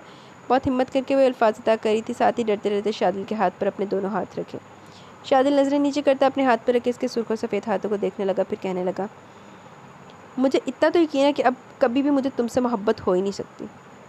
इसके अल्फाजों के ज़ेरे सर रोती अलिशा ने बेसाख्ता शादिल का हाथ पकड़ते हुए कहा, मोहब्बत ना सही, भरोसा तो कर सकते हैं, सिर्फ एक मरतबा। बहुत आस लिए वो इससे सवाल कर रही थी। मैं तुम पर भरोसा भी नहीं कर सकता। अचानक आंखें उठाकर कहता हुआ अलिशा को साख्त कर गया। इसे यूँ लगा जैसे शादिल ने शहद में भिगोकर इसे तीर मारा। यकीनन मैं यही किया था। पेशमानी की आखिरी सीढ़ियों पर पहुँचती अलिशा इसका हाथ छोड़ती पीछे हुई सर झुकाकर खड़ी होती, उठकर जाने लगी, पर तभी इसका बाजू पकड़कर खींचता शादिल झटके से सीने में छुपा गया था इसे। ज़बत टूटने पर अलिशा फूट कर रोई। इसके सीने से लगे वो थकने लगी थी और हिम्मत नहीं रही थी बर्दाश्त करने की। माँ बाप की धुतकार ने तोड़ कर रख दिया था इसे। दूसरा, शादिल के सख्त रवैये पर अंदर अंदर घुटने लगी थी, पर अभी शादिल का यूँ सहारा देने इसे कहीं ना कहीं सुकून बख्श गया। काफ़ी देर बाद शादिल की आवाज़ पर इसके कान खड़े हुए। मैं तुम पर भरोसा नहीं कर सकता, पर अगर तुम वादा करती हो खुश रहने का, तो मैं हमारे रिश्ते को एक मौका ज़रूर दूंगा, क्योंकि मैं सिर्फ खुश रहना चाहता हूँ। ये सही है कि तकलीफ़ हमारी ज़िंदगी का एक हिस्सा है, पर अगर हम एक दूसरे को संभालेंगे तो ये तकलीफ़ें हमें ज़्यादा महसूस नहीं होंगी। इसे सीने से लगाया वो अलिशा के कान में मीठी सरगोशियाँ खोल रहा था, जिनसे अजियतों में घिरी अलिशा को इसकी इन बातों से सुकून सा हुआ। मैं वादा करती हूँ शादिल के, मैं हमेशा साथ रहूँगी आपके, कभी तकलीफ़ नहीं दूँगी अपनी किसी बात से आपको, ना ही कभी कोई ऐसा काम करूँगी जिससे आप नाराज़ हो। हम खुश रहेंगे। इसे यकीन दिलाने की पूरी कोशिश करते अलिशा जज़ब के आलम में बोले, शादिल, आप बहुत बहुत अच्छे इंसान हैं, लेकिन आपके साथ हमेशा गलत होता है। क्या आप दुखी नहीं होते ये सब सोचकर? कुछ देर बाद इसके सीने पर यूं ही सर रखे वो पूछने लगी तो इसे अलग करके शादिल ने हाथ के प्याले में लिशबा का चेहरा थामा। लड़की दुनिया में कि इंसान भी ऐसा नहीं जो मुकम्मल खुश हो। हद से ज़्यादा हंसने खेलने वाला इंसान भी अंदर से कहीं ना कहीं दुखी होता है। बिल्कुल इस तरह मैं भी बहुत दुखी रहता था। कई बार भी मैं शिकवा भी किया खुदा से, लेकिन फिर जल्दी मुझ पर यह आश्कार हुआ कि खुदा के हर काम में कोई ना कोई मसलहत होती है। और वैसे भी जब हम एक अच्छा लतीफ़ा सुनकर एक बार हंसते हैं, 2 बार, फिर 3 बार, और आखिर में ऐसा होता है कि इस लतीफ़े पर हम हंसते भी नहीं, तो बिल्कुल ऐसा ही हम गमों के साथ क्यों ना करें।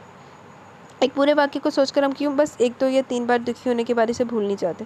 शादिल की पूरी बात मुकम्मल होने पर रिश्पा जो बगौर इस इंसान को देख रही थी बेसाख्ता पूछने लगी, क्या आप भूल गए खुद पर बीती?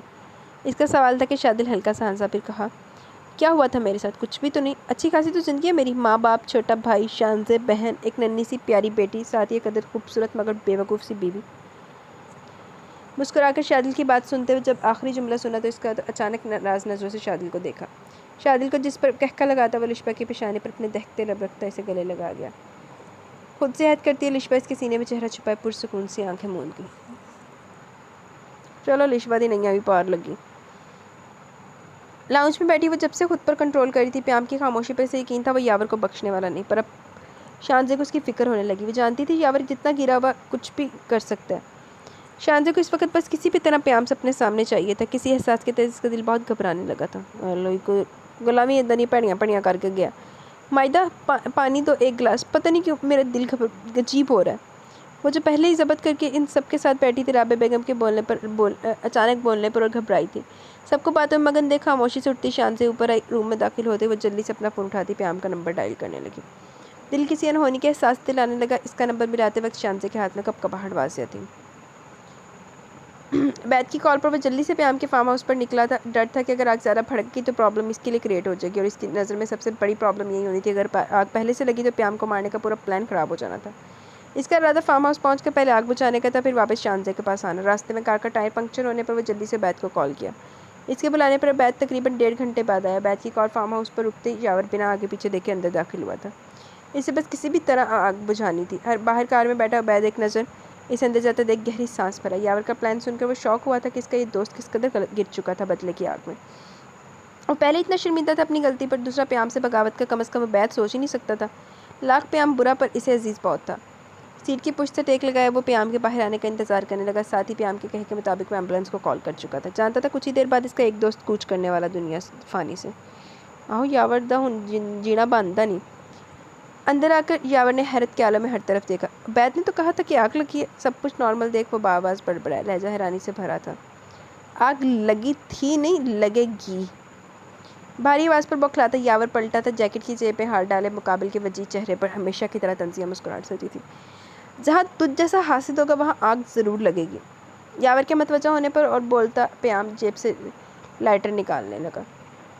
चंद कदम चलता वो ग्राउंड फ्लोर पर बने एक कमरे के बाहर रुका जिसका गेट पहले से खुला था। यावर पर खून आलूद निगाहें गाड़े प्याम लाइटर चलाता फेंका था इस कमरे में जहाँ पहले बैद को कहकर वो पेट्रोल डलवा चुका था। लाइटर फेंकते आग तेजी से भड़की थी वहाँ पर। प्याम तू ये क्या करा और यहाँ कैसे? यावर अच्छे से जानता था प्याम से मुकाबला करना इसके बस में ना था। कहाँ वो कसरती जसामत का मालिक मजबूत शख्सियत और कहाँ वो दुबला बुतला तभी अनजान बत्ता से पूछने लगा, मैं यहाँ कैसे? दरअसल मैंने सोचा मरने से पहले तेरी प्रैक्टिस करवा दूँ जहन्नम में जाने की। कमरे की तरफ इशारा किए एक लफ्ज़ चबा चबा कर बोला कि यावर घबराया। देख प्याम, मैंने कुछ नहीं किया। हाँ लेकिन अगर तूने मुझसे पंगा ली तो मरेगा तू भी। सब कुछ जानते हुए भी वो खोटी सी धमकी दिया था इसे, जिस पर भड़कता प्याम आगे बढ़कर टूट पड़ा इस पर। लातों घूंसों की बौछार के साथ वो इसे और भी अलकाबाद से नवाजने लगा। कमरे में लगी आग बढ़ने लगी, इतनी कि अब बाहर की तरफ थोड़ी आ रही थी। कमीने बहुत हो गया तेरा, अब मरूंगा तो तुझे लेकर ही। इसे बुरी तरह मारते प्याम लहू रंग आंखों समेत गुर्राया। वो जो इतना पिटने पर अब बदमुआ होने लगा था फ़ौरन कर गया कर बोला, मेरे भाई माफ़ कर दे, अब नहीं करूँगा कुछ। इसके यूँ बोलने पर प्याम का हाथ तेज़ हुआ पर तभी इसका फ़ोन रिंग करने लगा। झटके से यावर को छोड़ता वो कॉल रिसीव किया। मुकाबिल शांत थी वरना तो इस वक्त वो किसी की कॉल रिसीव ना उठाता। प्याम कहाँ पर हो तुम? प्लीज़ वापस आ जाओ। मेरा दिल घबरा रहा है। मैं माफ़ी मांग तो रही हूँ, अब नहीं करूँगी परेशान। हिचकियों से रोते हुए फरियाद करने लगी। प्याम के लब बेसाख्ता मुस्कुराए। वाइफी इसके लब फड़फड़ाई थी कि अचानक पीछे से यावर ने धक्का दिया। सिर प्याम मुड़ता सीधा इस भड़कती आग वाले कमरे में गिरा। मोबाइल दूर फेंका था जबकि दूसरी जानिब शानजे के मुंह से चीख बरामद हुई। हाय हाय, ये प्याम ही आग जो छोड़ देता जे। शानजे की ऐसी चीख पर नीचे लाउंज में बैठे सब चौंके। शादिल और लिशबा भी कमरे से निकलते बाहर आए। फिर सबका रुख सीढ़ियों की जानिब देख वो दोनों भी सीढ़ियाँ बूर करते ऊपर आए। राबे बेगम ने जल्दी से गेट खोला। प्याम के रूम का पर अंदर शांजे को बेड के नीचे बैठे फ़ोन पकड़ के बिलखते देखा तो हैरत में वो लोग आगे बढ़े। शांजे, मेरी बच्ची, क्या हुआ है? जमीला बेगम नीचे इसके पास बैठी शांजे का चेहरा हाथों में लिए पूछने लगी, पर वो तो जैसे होश में नहीं थी। मुसलसल नफ़ी में सरला शांजे तड़प कर रो रही थी। क्या हुआ बेटा, बताओ तो कुछ हमें। राबे ने भी इसका कंधा सहलाते पूछा। अलिशा जल्दी से पानी का गिलास ले, गिलास में इसके लिए पानी ले इसके गिलास में इसके लिए, पर वो मुंह फेर गई। अम्मी प्याम, अम्मी वो मार डालेगा प्याम को। हिचकियों के दौरान बोलती वो तड़पी थी अपनी बात मुकम्मल करके। कौन मार डालेगा? शांजे, क्या बोल रही हो? शादिल तशवीश में से यूँ रोते देख पूछने लगा। मुझे प्याम चाहिए। अम्मी इसे बुला दें प्लीज़, इसे बुला दें। मैंने सॉरी भी किया पर वो नहीं मान रहा। इसकी चीख फ़ोन में अम्मी। मुसलसल बाआवाज़ रोने से इसका गला बैठ रहा था, तभी अजियत से बोलते हुए तड़प कर जमीला बेगम के गले लगी। सबको इसका ये रवैया परेशान कर रहा था। अभी तो बिल्कुल ठीक थी, फिर अचानक क्यों वो इस तरह कर रही थी? अच्छा ठीक है शांजा, तुम चुप हो, मैं कॉल करता हूँ प्याम को, वो आ जाएगा अभी। ओके। जमीला बेगम के गले लगते इसे मचलते देख शादिल ने आराम से कहा। साथ ही फ़ोन निकालकर प्याम का नंबर डायल किया, पर अचानक क्यों परेशान हुआ? क्या हुआ? मुर्तज़ा साहब ने इसे परेशान देखकर पूछा। नंबर बंद जा रहा है इसका। शादिल की इस बात पर जहाँ शान से और रोने लगी, वही राबे बेगम का भी दिल घबराया। क्या मतलब नंबर बंद है? कहाँ है प्याम? वो फिक्रमंदी से पूछने लगी। शादिल एक नज़र इन्हें देख मुँह पर हाथ फेरा। अब इसे भी टेंशन होने लगी थी। एक प्याम ने सारे टेंशन छुपा देता और नो आगे भी छोड़ देता। 4 घंटे गुजर चुके थे पर प्याम का कुछ पता नहीं चल पाया। शांति ने इन घंटों में जो बुरा हाल किया अपना रो रो कर, वो देख जमीला बेगम भी रोने लगी। राबे बेगम जब से परेशानी में नम आंखों समेत प्याम की सलामती के लिए दुआ गोती। शादिल ने हर तरफ मालूम करवाया मगर बेसूद। बस अब फार्म हाउस रह चुका था प्याम का, जहाँ वो जाने के लिए निकलने लगा, पर तभी इसके नंबर पर अनजाने नंबर से कॉल आई। हेलो। कॉल रिसीव करता हुआ फ़ोन कान से लगाया। अबैद, हाँ बोलो, कहाँ? हैरत से कहता शादिल टेंशन में कॉल काट के। कौन था शादिल? राबे बेगम बेचैनी से पूछने लगी। अबैद, प्याम का दोस्त। इसके कहने पर अलिशा ने निगाह चुराई। इसने हॉस्पिटल पहुंचने का कहा है, जल्दी। शादी की बात मुकम्मल होते ही राबे बेगम का दिल थक से रह गया। शांति की आंखें बेयकीन हुई जबकि मुर्तज़ा साहब ज़बत से लब भेंच गए। तहरीम की सिचुएशन देखते इसे कुछ न बताया था बासित ने, और अब शादिल की कॉल पर ऑफिस से निकलता सीधा हॉस्पिटल आया। ऑपरेशन थिएटर के बाहर सबको देख मजबूत कदम उठाता शादिल के पास गया, जिसकी आंखें ज़बत के चक्कर में सुर्ख हो रही थी। कुछ बताया डॉक्टर ने? धीमे लहजे में इस्तफसार किया, जिस पर शादिल नफ़ी में सर लाता अंदर कहने लगा। कह रहे थे कि जिस्म बुरी तरह जल चुका है, हत्ता कि चेहरा भी। मुश्किल है बच। इससे आगे वो बोल ना पाया। लब भेज कर शादी ने नम होती आंखों को छपका। बासित की नज़रें एक एक करके सब पर गई। मुर्तज़ा साहब बेंच पर बैठे थे, इनकी पुश्त थपथपाते। अकबर साहब भी काफ़ी फिक्रमंद लग रहे थे। हाय नहीं, अड्डा सोने मुँह की हो गया। राबे बेगम को चुप करवाती जमीला बेगम तो दूसरी जानिब अलिशा इसके पास खड़ी थी, जो ढाल सी कोने में बेंच पर बैठी सूजी आंखों से थिएटर की तरफ मुंतज़िर नज़रों से देख रही थी। बेसाख्ता बासित को तरस आया शांति की इस हालत पर। नफ़ी में सर लाते वो भी शादिल को तसल्ली देने की घर से कुछ बोलने लगा था कि तभी ऑपरेशन थिएटर का गेट खुला। बाहर आते डॉक्टर की तरफ बढ़ते शादिल ने बहुत उम्मीद से इनके नाउमीद चेहरे को देखा। सॉरी ही इज़ नो मोर। हैं? सॉरी ही इज़ नो मोर। इनकी ये बात सुनकर जैसे सबको सांप सूंघ गया। यार ये क्या हुआ है? बेयकीनी के आलम में शादिल डॉक्टर को देखा, साथ ही आंसू छलका था इसकी आंखों से। राबे बेगम बेहोश होने के करीब हुई। गम ही इतना बड़ा था जिसका मदावत शायद ही कभी हो सकता। जान से अजीज़ बेटा यूं भरी जवानी में छोड़कर चला गया था इन्हें। मुर्तज़ा साहब के लब सबत के चक्कर में भिंचे रहने के बाइस इनका चेहरा सुर्ख कर गया। वो मानते थे, हमेशा से डांटते आए थे इसकी लापरवाही के बाइस, पर कभी कभी इसकी हरकतों पर गुस्सा होने के बजाय वो हल्के से मुस्कुरा दिया करते, क्योंकि प्याम मुर्तज़ा हाउस में हर दिल अजीज़ जो था। लेकिन आज ही खबर इन्हें लम्हों में बूढ़ा कर गई थी। इधर शांजा की दुनिया जैसे यकदम वीरान हुई। प्याम के साथ गुजरा एक एक पल इसकी आंखों में घूमा। वो कैसे छोड़ सकता था इसे अकेला? शांजा के कान साएं करने लगे। भारी होते सर समेत वो खड़ी हुई थी। महसूस कर रहा ऐसे यूँ महसूस हो रहा था जैसे सीने में रखा दिल किसी ने बेदर्दी से निचोड़ कर रख दिया। इसे वहाँ की हवा खुद पर तंग लगने लगी। बेबसी से रोती वो दम घुटने पर लड़खड़ाते कदमों से वहाँ से निकलने लगी। कैसे भी करके वो बस यहाँ से बहुत दूर जाना चाह रही थी। इस बात पर यकीन करना दुनिया का सबसे मुश्किल अमर लगा इसे कि प्याम मुर्तज़ा इससे बल्कि सबको छोड़कर जा चुका था इस दुनिया से।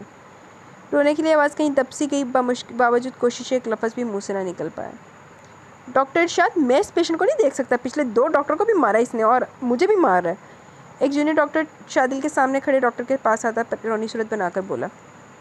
आखिर प्रॉब्लम क्या है इस पेशेंट के साथ? क्यों परेशान कर रखा है सबको? डॉक्टर इरशाद भी झंझलाए थे इस बार।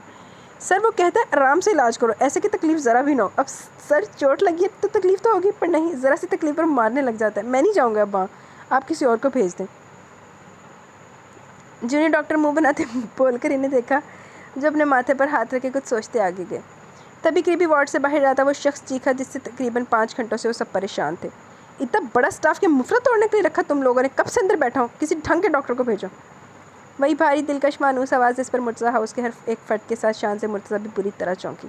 वक्त थमा था जैसे गर्दन ट्रांस की कैफियत में घूमी और शानज़े की आंखें पथराई। सब कुछ जैसे रुक चुका था। कुछ दूर एक वार्ड के बाहर खड़े इस शख्स को देख यूँ लग रहा था जैसे किसी ने से कायनात की सारी खुशियाँ लौटा दी। वीरान होती दुनिया पल में हरियाली में बदली, वो इसके सामने था। हाँ, वो प्याम मुर्तज़ा। वो जिंदा था, बिल्कुल सही सलामत, अपनी पुरानी टोन में सब कुछ छाड़ता। वो और भी कुछ कह रहा था, तभी रुका जब शान से भागते जाकर इसके सीने से लगी। प्याम के अल्फाज मुंह में रह गए। हैरत से अपने सीने से लगी इस लड़की को देखा। नजरें पल में मुकाबिल को पहचानी, पर यहाँ क्या करी थी? अभी वो एक हैरत से न निकला जब नज़र सामने उठी। वहाँ सब खड़े नमज़दा मुस्कुराहट समेत इसे देख रहे थे, सवाए बासित के, जैसे तसरात पहले की तरह अब भी स्पाट थे। प्याम की आबरू सताइशी अंदाज में उठी। हुए हाले भी देख ला डंगर आदमी, सारा तचका दे के भी सताइशी अंदाज दे चलिए। अब यहाँ मुझे ऑस्कर मिलने लगा था जो पूरी पलटन पहुंची हुई है। सीने से लगी शानज़े को आइस के सपने से दूर करता हुआ इन लोगों को देखकर बोला, लहजा हमस बेपरवाह जिस पर होती शानज़े एक बार फिर लगी इसके गले। प्याम ने लब गोल सीटी के अंदाज में किए, सरगोशी नुमा लहजे में शानज़े से कहा, ओए मामला संगीन है भाई। वैसे तो ये तुम्हारा डायलॉग होना चाहिए, पर मैं बोल देता हूँ कि सब हमें घूर घूर कर देख रहे हैं। घर जाकर ठीक से गले लगाऊंगा वाइफी, फ़िलहाल मुझे ज़रा मामला समझने दो। ओए मैं समझ नहीं आ रही कि होया की है। इसकी बात मुकम्मल होते शान से होश में आती, झटके से पीछे हटी। इसकी सुबकी के एहसास में इसका चेहरा सुर्ख पड़ा, सर झुकाए, लब काटती हुए साइड पर हुई थी। तुम जिंदा हो? कुछ देर बाद बासित बोला, जिस पर प्याम ने तंजिया नजर इसकी तरफ की। क्यों, तुम दुआएं कर रहे थे मेरी मौत की? देखी जी लड़ाकी रान नहीं होंगी, जी लड़ाकी औरत सबके साथ लड़ती है। वो देख वे रान ना सारे ने सिड्डे ला रही। प्याम के जो बोलने पर जहाँ शान से बेकरारी से देखी, वहीं राबे बेगम तड़प कर आगे बढ़ती बोलने, साथ ही इसका माथा चूम कर गले लगाई। इसे बासित लब फेंचा, किसी इंसान से संजीदा बात करने की कोशिश की थी। वो क्यों भूल चुका था कि मुकाबिल कभी सुधरने वालों में से नहीं। शादिल, जमीला बेगम, अलिशा और अकबर साहब समेत मुर्तज़ा साहब भी मुस्कुराए थे इसे सही सलामत देख। गले तो यूँ लगा रहे सब जैसे सच में मरने लगा था मैं। अरे भाई कहा भी है कि इतनी जल्दी जान नहीं छोड़ने लगा प्याम मुर्तज़ा किसी की, क्यों जीजे? राबे बेगम के बाद मुर्तज़ा साहब और फिर शादिल के गले लगने पर प्याम हंसकर बोलता, आखिर में बासे से ताइद चाह दी, इसमें मुतासब से देखता बोला, बिल्कुल, आखिर को मुसीबतें भी कभी जल्दी जान छोड़ती हैं। वो वाज़े तंज किया था। इस पर प्याम दिल जलाती मुस्कुराहट समेत हंसा। साथ ही कहा, ये जुमला तुमने यकीनन इस दीवार पर नस्ब आईने को देखकर कहा होगा जीजे है। प्याम की इस बात पर बासित की आईब्रो भींची, जिस पर प्याम मज़े से मुस्कुराया, पर तभी कहा, भाई आराम से मरा नहीं हूँ, पर पूरी तरह सलामत भी नहीं हूँ। शादिल के कंधे थपथपाने पर बोला, साथ ही वहाँ से शर्ट थोड़ी खिसकाई जहाँ काफ़ी बड़े हिस्से पर जलने के साफ निशान थे। ये कैसे हुआ बेटे? राबे बेगम इसके ज़ख्म को देखती तकलीफ से पूछने लगी। ये ले आ गया तेरा सामान। अभी प्याम कुछ बोलता कि बैद दोनों हाथ में शॉपर थामे वहाँ आकर बोला, पर नज़र सब पर पड़ते इसके लब जैसे पेवस्त हुए थे एक दूसरे में। अलिशा से देखकर नागवारी से निगाह फेरती रुख मोड़ गई। तुम कहाँ थे और वहाँ रिसेप्शन पर तुमने इसे ऑपरेशन थिएटर में मुर्दा मरीज़ की जगह प्याम का नाम क्यों लिखवाया था? शादिल ने सख्त नज़रों से बैद को देखकर पूछा, जिस पर वो एक नज़र प्याम को देखा। कुछ पूछा है तुमसे? और हमें यहाँ बुलाकर कहाँ चले गए थे? तुम्हें अंदाज़ा भी है इतने घंटे हम किस अजियत में रहे? इसकी खामोशी पर शादिल और बोला था, सॉरी शादिल भाई, दरअसल बौखलाहट में गलती से यावर की जगह प्याम का नाम लिखवा दिया था मैंने, और फिर प्याम ने मुझसे ये सामान मंगवाया था जिसकी वजह से आने में देर होगी। और ये बात कुछ यूँ बता रहा था जैसे अपना जुर्म तस्लीम कर रहा हो। यावर का ना, यावर तो प्याम और तुम्हारा दोस्त है, और ये सामान, और भाई लंबी कहानी है, फ़िलहाल दफ़ा करो इसे। मेरा कोई दोस्त नहीं उबैद के अलावा। और हाँ, ये शॉपर जिसमें फ्रूट जूस और भी काफ़ी कुछ है जो बताया नहीं जा सकता यहाँ सबके सामने। ये मैंने इसलिए मंगवाया कि अपने घर वालों पर तो मुझे भरोसा है नहीं कि कुछ भूख का ख्याल करके मेरे लिए कुछ लाएंगे, और यहाँ वैसे भी मुझे कम से कम 1 हफ़्ता गुजारना है, तो क्या मैं भूखा मरूंगा तब तक? बात सुन, ये अंदर रखो। हाँ वो तो है ना इसमें। देखिए हाय हाय, देखते सही। सबको पूरी बात बताता वो बैद को अंदर ले जाता, पूछ रहा था। अधर सब हैरत से इस लापरवाह इंसान को देखते रह गए। क्यों था वो ऐसा कि हर बड़ी से बड़ी बात को यूँ लेता जैसे कोई छोटी सी आम सी छोटी या मज़ाहिया बात हो। देख एडे बड़े हाथ से तो बच के भी ना की हरकत गल रही हैं। इसका सामान रखे बैद निकला वहाँ से, पर जाते जाते वह एक नज़र बराबर में खड़ी लिशपा पर ना डाल सका। शर्मिंदगी की अथाह गहराइयों में गड़ता वो नज़र ही ना उठा पाया था इस लड़की के सामने जिसका गुनाहगार था वो। दूसरी तरफ लिशपा अस्का को खुद में भेजी, मुकम्मल इसे नज़रअंदाज कर गई। वैसे भी अब इस इंसान के होने या ना होने से या देखने तक से ज़रा फ़र्क नहीं पड़ता था। अस्का के गाल चूमती वो एक बार फिर दिल से हद के थे, अब हमेशा खुश रहेगी और रखेगी शादिल हमें अपनी बेटी को भी। रात होने तक सब वहीं पर रहे। बासित तहरीम की कॉल पर मुर्तज़ा साहब और शादिल से इजाज़त लेता निकला था। अकबर साहब और जमीला बेगम समेत अस्का के 22 शादिल अलिशा को भी लेकर घर के लिए निकलने लगा। शानज़े ने रुकने का कहा, जिस पर रजामंदी जाहिर करती राबे बेगम भी वहीं प्याम के साथ रुकने का बोली, लेकिन इनकी तबीयत देखता शादिल मना किया, जिसकी तायद करते प्याम ने भी समझाया कि वो ठीक है। राबिया बेगम मुतमिन तो ना हुई, लेकिन सबकी जिद पर आकर शादिल के साथ वो और मुर्तज़ा साहब भी निकले। हॉस्पिटल में रात प्याम के साथ शानजे और शादिल को रहना था। शादिल सबको छोड़ने की घर से वहाँ से गया। इधर सबके जाने के बाद प्याम शानजे की तरफ मतवज्जा हो, जो वार्ड खाली होने पर इसके करीब स्ट्रेचर पर बैठी प्याम के सीने पर खामोशी से सर रखे हुए थी। एक बात बताओ। चंद पल बाद प्याम के सवाल पर शानजे ने सर उठाकर इसके वजीह चेहरे को देखा। कोई रोमांटिक मूवी देख कर आई हो क्या, जो आज मेरी जगह खुद से चौरपन कर रही हो? इसका सवाल पूछना था कि शानजे की मोहब्बत भरी नज़रें पल में स्पॉट हुई। गुस्से में प्याम के चेहरे पर सीने पर चपत लगाई वो नाराज़गी का इजहार करने के तहत दूर हुई, पर ऐन वक्त पर इसे हंसते हुए अपने करीब करके वो वापस शानजे का सर अपने सीने पर रख गया। क्या वाइफी, मेरा मजाक तो बर्दाश्त कर लिया करो, कम से कम शिद्दत तो करने से रही। शानजे की पुश्त से हिलाते हुए जुमानी लहजे में बोला तो शानजे इसके सीने में चेहरा छुपाया। मुझे माफ़ कर दो प्याम। अचानक चेहरा वापस उठाती हुए इससे नदामत से बोली, जिस पर हैरत भरे तासुरात समेत प्याम बोला, माफ़ कर दूँ, पर क्यों? प्याम के पूछने पर शानजे को और शर्मिंदगी हुई। मैंने तुम्हें बहुत परेशान किया। तुमने मुझे परेशान किया? पर कब? मुझे तो याद नहीं। जहाँ तक मुझे याद है मेरी वाइफी तो मुझसे बहुत मोहब्बत करती है, भले इजहार नहीं करती, लेकिन फिर भी अगर तुम माफ़ी मांग रहे हो तो बस एक हफ्ते का इंतज़ार करो, फिर घर चलकर तुम्हें कमरे में अच्छे से माफ़ करूँगा। वो जितने पुरसुकूनी से मानी के अल्फाज अदा किया कर रहा था, शानजे इतनी गुलाबी भी। तभी हया से मुस्कुराते प्याम के सीने में अपना चेहरा छुपाया था। जबकि प्याम आंखें मूंदता वो वक्त सोचा जब यावर ने इसे कमरे में धक्का दिया था। इस कमरे में गिरते वक्त वो यावर का हाथ सख्ती से पकड़ा था। इसके साथ भड़कती आग वाले कमरे में गिरता प्याम खुद तो अगले ही लम्हे खड़ा हुआ, साथ ही कूद कर निकला वहाँ से, लेकिन यावर अंदर आग में जलता हज़ियानी अंदाज में चीखता रह गया। प्याम की जैकेट पर कंधे की तरफ आग पकड़ी थी। यावर को जलता देखने में मगन वो कंधे पर होती जलन महसूस करता फुर्ती से जैकेट उतारा, पर तब तक इसका कंधा जल चुका था। तभी आग तेजी से फैलने पर प्याम अपने कदम पीछे लिए। बैदब से बाहर बैठा परेशानी में अंदर आई। इसकी कॉल पर 15 मिनट बाद एम्बुलेंस आ चुकी थी। प्याम के कंधे पर से शर्ट चली देखो आगे बढ़ा, आगे फिर इसे लेता हुआ आग भड़कने पर फायर ब्रिगेडियर को कॉल करने का इरादा किए निकला था। प्याम के फार्म हाउस से यावर ने जो किया, इसका अंजाम वो बिलाशुबा पा चुका था। आखिर को प्याम ने इसे वार्न किया था, पर वो शायद ढीठ था, जो सुधरने की बजाय और बिगड़ता चाह रहा था। इसका मरना ही प्याम को बेटर चॉइस लगी। तभी यावर का प्लान इस पर ही उलटता वो पुरसुकून था। आहो यावर दा मरना बंदा सी, उन्होंने जीन का कोई हक नहीं बचा। वो एक हफ्ते बाद डिस्चार्ज होने वाला था, पर 2 दिन बाद ही हॉस्पिटल के माहौल से उकता कर वापसी का बोला। कुछ डॉक्टर भी इससे परेशान हुए थे, तभी जल्दी डिस्चार्ज कर दिया गया। मुर्तज़ा हाउस पहुंचने पर जैसे सब जिस तरह इसका ख्याल रखते, प्याम को अपना आप कोई बच्चा लगने लगा। चिढ़कर वो कभी झिड़कते थे इन लोगों को यूँ बच्चों की तरह इसकी केयर करने पर, लेकिन इस बार जैसे सबने अपने कान बंद किए हुए थे। कमरे में बाहर तक आने की इजाज़त न दी गई थी। मुकम्मल बेड रेस्ट करते प्याम कभी खुद को मुर्दा तस्वर करने लगता। इसकी हालत पर शान से अक्सर अपनी हंसी रोकती, थकने लगती। इसे हंसता देख कभी तो प्याम तपता, पर कभी मुस्कुराने लग जाता। बात सुनो लड़की, वो जो रात के इसके खाना खिलाकर बर्तन किचन में रखती रूम में आई थी, प्याम की आवाज़ पर चौंकी। बोलो। बेड पर इसके सामने आती हुई बोली, साथ ही साइड टेबल से पानी के ग्लास से पकड़ा है। डॉक्टर ने दवाइयाँ बदल दी हैं। ग्लास वापस साइड टेबल पर रखकर प्याम इसके हाथ से टैबलेट्स लेते रखा। शान से हैरान हुई। दवाइयाँ बदल दी? पर कब? प्याम को अपना हाथ पकड़ते देख वो नासमझी से पूछने लगे। अब बदली है। कहते हैं इन दवाइयों से इतनी जल्दी ठीक नहीं होगी जितनी जल्दी इस दवाई से होगी। इसका रुख मोड़ता वाइस्की से शानजे को अपनी गोद में बिठाता बोला, साथ ही आगे इसके गाल पर लब रखे। शानजे के चेहरे पर हया के रंग समेत मुस्कान सजी। प्याम दवाई ले लो पहले। अपने कंधे पर इसकी थोड़ी रखकर आंखें मूंदे देख शानजे हल्की आवाज़ में बोली, क्या वाइफी तंग आ गया इतनी देर से? अब तो जख्म में भी दर्द नहीं होता। तुम तो समझो, मुझे ये दवाई नहीं खानी है। नरमी से इसे बेड पर लेटाता प्याम इस पर झुककर बोला, जिस पर शानजे ने कुछ बोलने के लिए लब्बा किए थे, पर बेखुदी में झुककर इन लब्बों को मुकीद कर गया। कुछ देर बाद वो दूर होता चेहरा बिगाड़े शानजे को देखा, जिसके गाल हद से ज़्यादा सुर्ख हो रहे थे। लबों पर से शर्मगी मुस्कुराहट जाकर नहीं दे रही थी। इसे देखता प्याम बोला, यार ये शर्माने वाली हरकतें मत किया करो, सूट नहीं करता तुम पर। जंगली बिल्ली सही थी, वो जैसी हरकतों पर गुस्सा होती। आह प्याम मुर्तज़ा, तेरी जंगली बिल्ली न जाने कहाँ खो गई। इस पर से हटता वो बेड पर सीधा लेटा छत को घूरे आहे भरने लगा। इधर शानजे का मुंह खुला रह गया। गर्दन घुमाकर इसे घूरती उठकर बैठी, साथ ही साइड टेबल पर से पानी का ग्लास उठाती इसके मुंह पर फेंक गए। तुम इज्जत की लायक ही नहीं हो प्याम मुर्तज़ा, रहो अब यूं ही, बात नहीं करना मुझसे। वो भड़क ही गई। आखिर को मुकाबिल को शिकायत थी भी तो इसके शर्माने से। मतलब क्या था वो शख्स? वो चीज़ बड़ी है मस्त मस्त। वो जो अचानक मुंह पर पानी पड़ने से हैरान हुआ। शानजे को गुस्से में उठता देख हंसते हुए ग्लासेस के हाथों से लेकर वापस रखा। छोड़ दो, मुझे सोना है। इसकी गिरफ्त से निकलने की कोशिश करती मुंह बनाकर बोली, साथ ही अपने गिर्द हायल प्याम के बाजू पर जोर से हाथ मारा। हाँ, मेरी जंगली बिल्ली वापस आ गई। इसके गुस्से पर चोट करता प्याम मज़े से बोला। वो इतने दिनों से शानजे के अच्छे रवैये से तंग आ गया था। जो काम बोलता वो अच्छी बीवियों की तरह करती थी। शानजे का लड़ना झगड़ना पसंद था, पर कुछ दिनों से इसका यूँ चुप रहना शर्माना प्याम को ज़रा ना भाया। तभी वो इसे तपाकर पुरसुकून हुआ था। हम ठंड पे आ गई नहीं प्याम, तुम बहुत बदतमीज़ हो। सीट छोड़कर कहते वो मुँह फुलाई।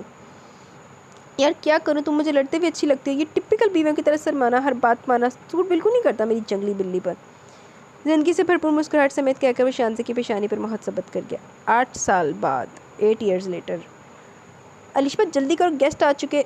रूम का गेट खोलकर अंदर झांक कर शादिल के अल्फाज मुंह में ड्रेसिंग के सामने खड़ी इस परी पैकर को टॉपस पहनते देख वो आहिस्ती से अंदर आता गेट बंद किया। मजबूत कदम उठाकर इसके पीछे अलिशा अपने पीछे से देखते ही बोली, हो गई तैयार मैं शादिल, चले। मशरूफ अंदाज में कहती वो पलट कर जाने लगी, मगर शादिल ने नरमी से पीछे से गिरफ्त में लेकर वापस अलिशा का रुख आईने की जानिब किया।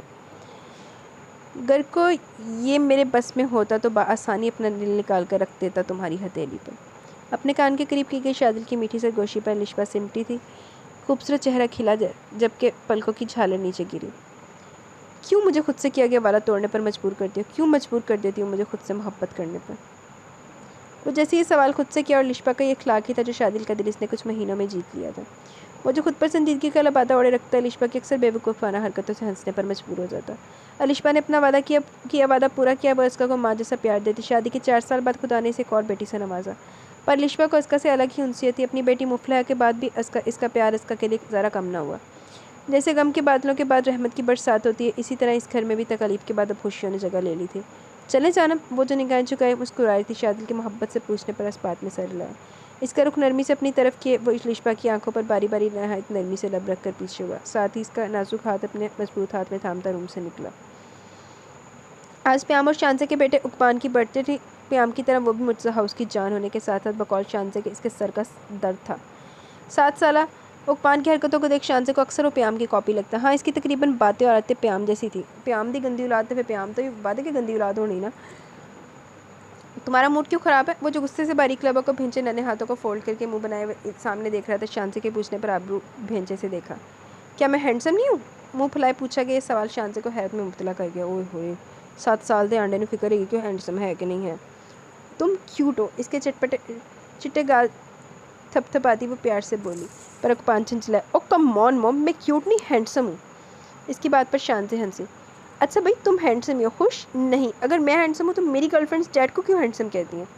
और शांति का मुंह खुला रह गया इसकी गर्लफ्रेंड बोलने पर। ओए होए, मैं क्या से ना प्याम दी औलाद। ये क्या बदतमीजी उकबान, गर्लफ्रेंड क्या होता है? पल में तासुरात संजीदा किए वो इस्तफसार की जिस पर उकबान माथे पर हाथ मारता बोला, मॉम मेरे सभी क्लास फेलोज मेरे फ्रेंड है। अब इनमें जो लड़कियाँ तो वो मेरी गर्लफ्रेंड हुई ना। वो शांसू की बात ऐसे बता रहा था जैसे इसकी मालूमात में इजाफा करो। उकबान की बात पर शांसू की आबरू भींची। तुम्हें किसने सिखाई ये सब? गलत बात है, ऐसे नहीं कहते। उठो अभी फ़ौरन और मूड ठीक करो। पढ़ने की उम्र में गर्लफ्रेंड्स बनाए फिर रहे हो। और मॉम प्लीज़ अब लेक्चर तो ना दो, पहले मेरा मूड ख़राब है। पता नहीं क्यों सब क्यूट कहते हैं मुझे। शाहजे की बात पर इसे कोफत से कहता उकबान फिर अपना दुखड़ा रोया। तभी पीछे से इसे गोद में उठाया था। प्याम बोला, बेटा आपकी अभी उम्र ही ऐसी कि क्यूट ही बोला जा सकता है। जब बड़े होके तब हैंडसम कहलवाना नहीं पड़ेगा, खुद सब बोलेंगे। फिलहाल ये बताओ अभी मॉम से बदतमीज़ी क्यों किया आपने? प्याम की संजीदा तासुरात देखते उकबान की सारी कोफर रफू चक्कर होगी। बतीसी निकाले हुए जल्दी से शांजे की तरफ मुँह करता बोला, सॉरी मॉम। शांजे जो नाराज़ नज़र से उकबान को देख रही थी, इसके कान पकड़ कर प्यार से सॉरी करने पर मुस्कुरा दी। मेरा प्यारा बेटा। आगे होती वो बोलकर उकबान के गाल खींचने के साथ इसने चूमिया। हमारा प्यारा बेटा वाइफी। इसे नज़रों में लिए नरमी से प्याम ने जताया, जिस पर शांजे मुस्कुराते सर लाए। डैड बान के फ्रेंड्स देख रहे हैं, प्लीज़ नीचे उतारें वरना वो इसे बच्चा बोलेंगे। प्याम जो शांजे को देखने में हफ्ता उकबान की बात पर चौंका। आप अभी बच्ची हो, चलो केक कट करते हैं। इसे यूँ ही गोद में उठाए वो टेबल के पास जाते बोला, जिस पर उकबान ने मुँह बसोर कर रह गया। केक कट करने के बाद प्याम ने इसे नीचे उतारा। अपने फ्रेंड्स को केक खिलाने के बाद आखिर में एक पीस उठाया था। चेहरे पर शरारती मुस्कुराहट सजाए इसके पास किया जो मुर्तज़ा हाउस में अपने डर की वजह से मशहूर थी। ओए होए, ए डरपोक चुईया। उकबान की आवाज़ पर 4 साला मुफला चौंकी, साथ ही घबरा कर नन्हे कदम पीछे लिए। हद से ज़्यादा लाड की वजह से वो काफ़ी हसास हो चुकी थी कि ज़रा सी बात पर डर जाती और उकबान मुर्तज़ा इस बात का भरपूर फ़ायदा उठाते इसे हर दम डराता परेशान करता। अभी भी इसके लबों पर शरारती मुस्कुराहट देख मुफला को यकीन था कि वो ज़रूर से परेशान करने वाला। तुमने मुझे बर्थडे विश नहीं की चुईया। चेहरे पर उदास एक्सप्रेशन लिए बोला और सदा की भोली मुफला जल्दी से बोली, शोली पाम भाई मुझे डर लगा था आपसे कि फिर आप तंग ना तोलो मुझे। हैप्पी बर्थडे मासूम। सॉरी पान भाई, मुझे डर लग रहा था आपसे कि आप फिर मुझे तंग ना करो मुझे। Happy birthday. मासूम चेहरे पर मुस्कुराहट सजाए वो अपनी बात पूरी करती से विश की, जिस पर उकबान अपनी मुस्कुराहट छुपाई। थैंक यू डरपोक चुईया। केक इसके मुंह पर लगाता वो हंसकर बोला तो मफला परेशान होती पीछे हटी। ये क्या भाई, आपकी तायत तलूंदी मैं आप पीछे। जी आपी से। ये क्या भाई, आपकी शिकायत करूँगी मैं जी आपी से। पूरे चेहरे पर केक लगने से वो रोनी सूरत बनाए छोटी सी उंगली उठाए धमकी दे थी इसे। बता दो, उपमान मुझसे डरता नहीं किससे, बेनियारी से कहता वो जैसे नाक से मक्खी उड़ा देख इन्ने के जिन्हें आंडे दे पियो वाले स्टाइल सारे। बान क्या बदतमीजी की है तुमने। नौ सारा इसका अपनी छोटी बहन को यूँ देख सारा मामला समझते उपमान को डपटी। जियापी मैंने कोई बदतमीजी नहीं की, बस ये देने आया था चुईया को। अपनी बात मुकम्मल की पैंट की जेब से निकाल कर कोई चीज़ फेंका था मुफला के ऊपर। नकली कॉकरोच को देखते जहाँ मुफला की चीख निकली वहीं सब चौंके।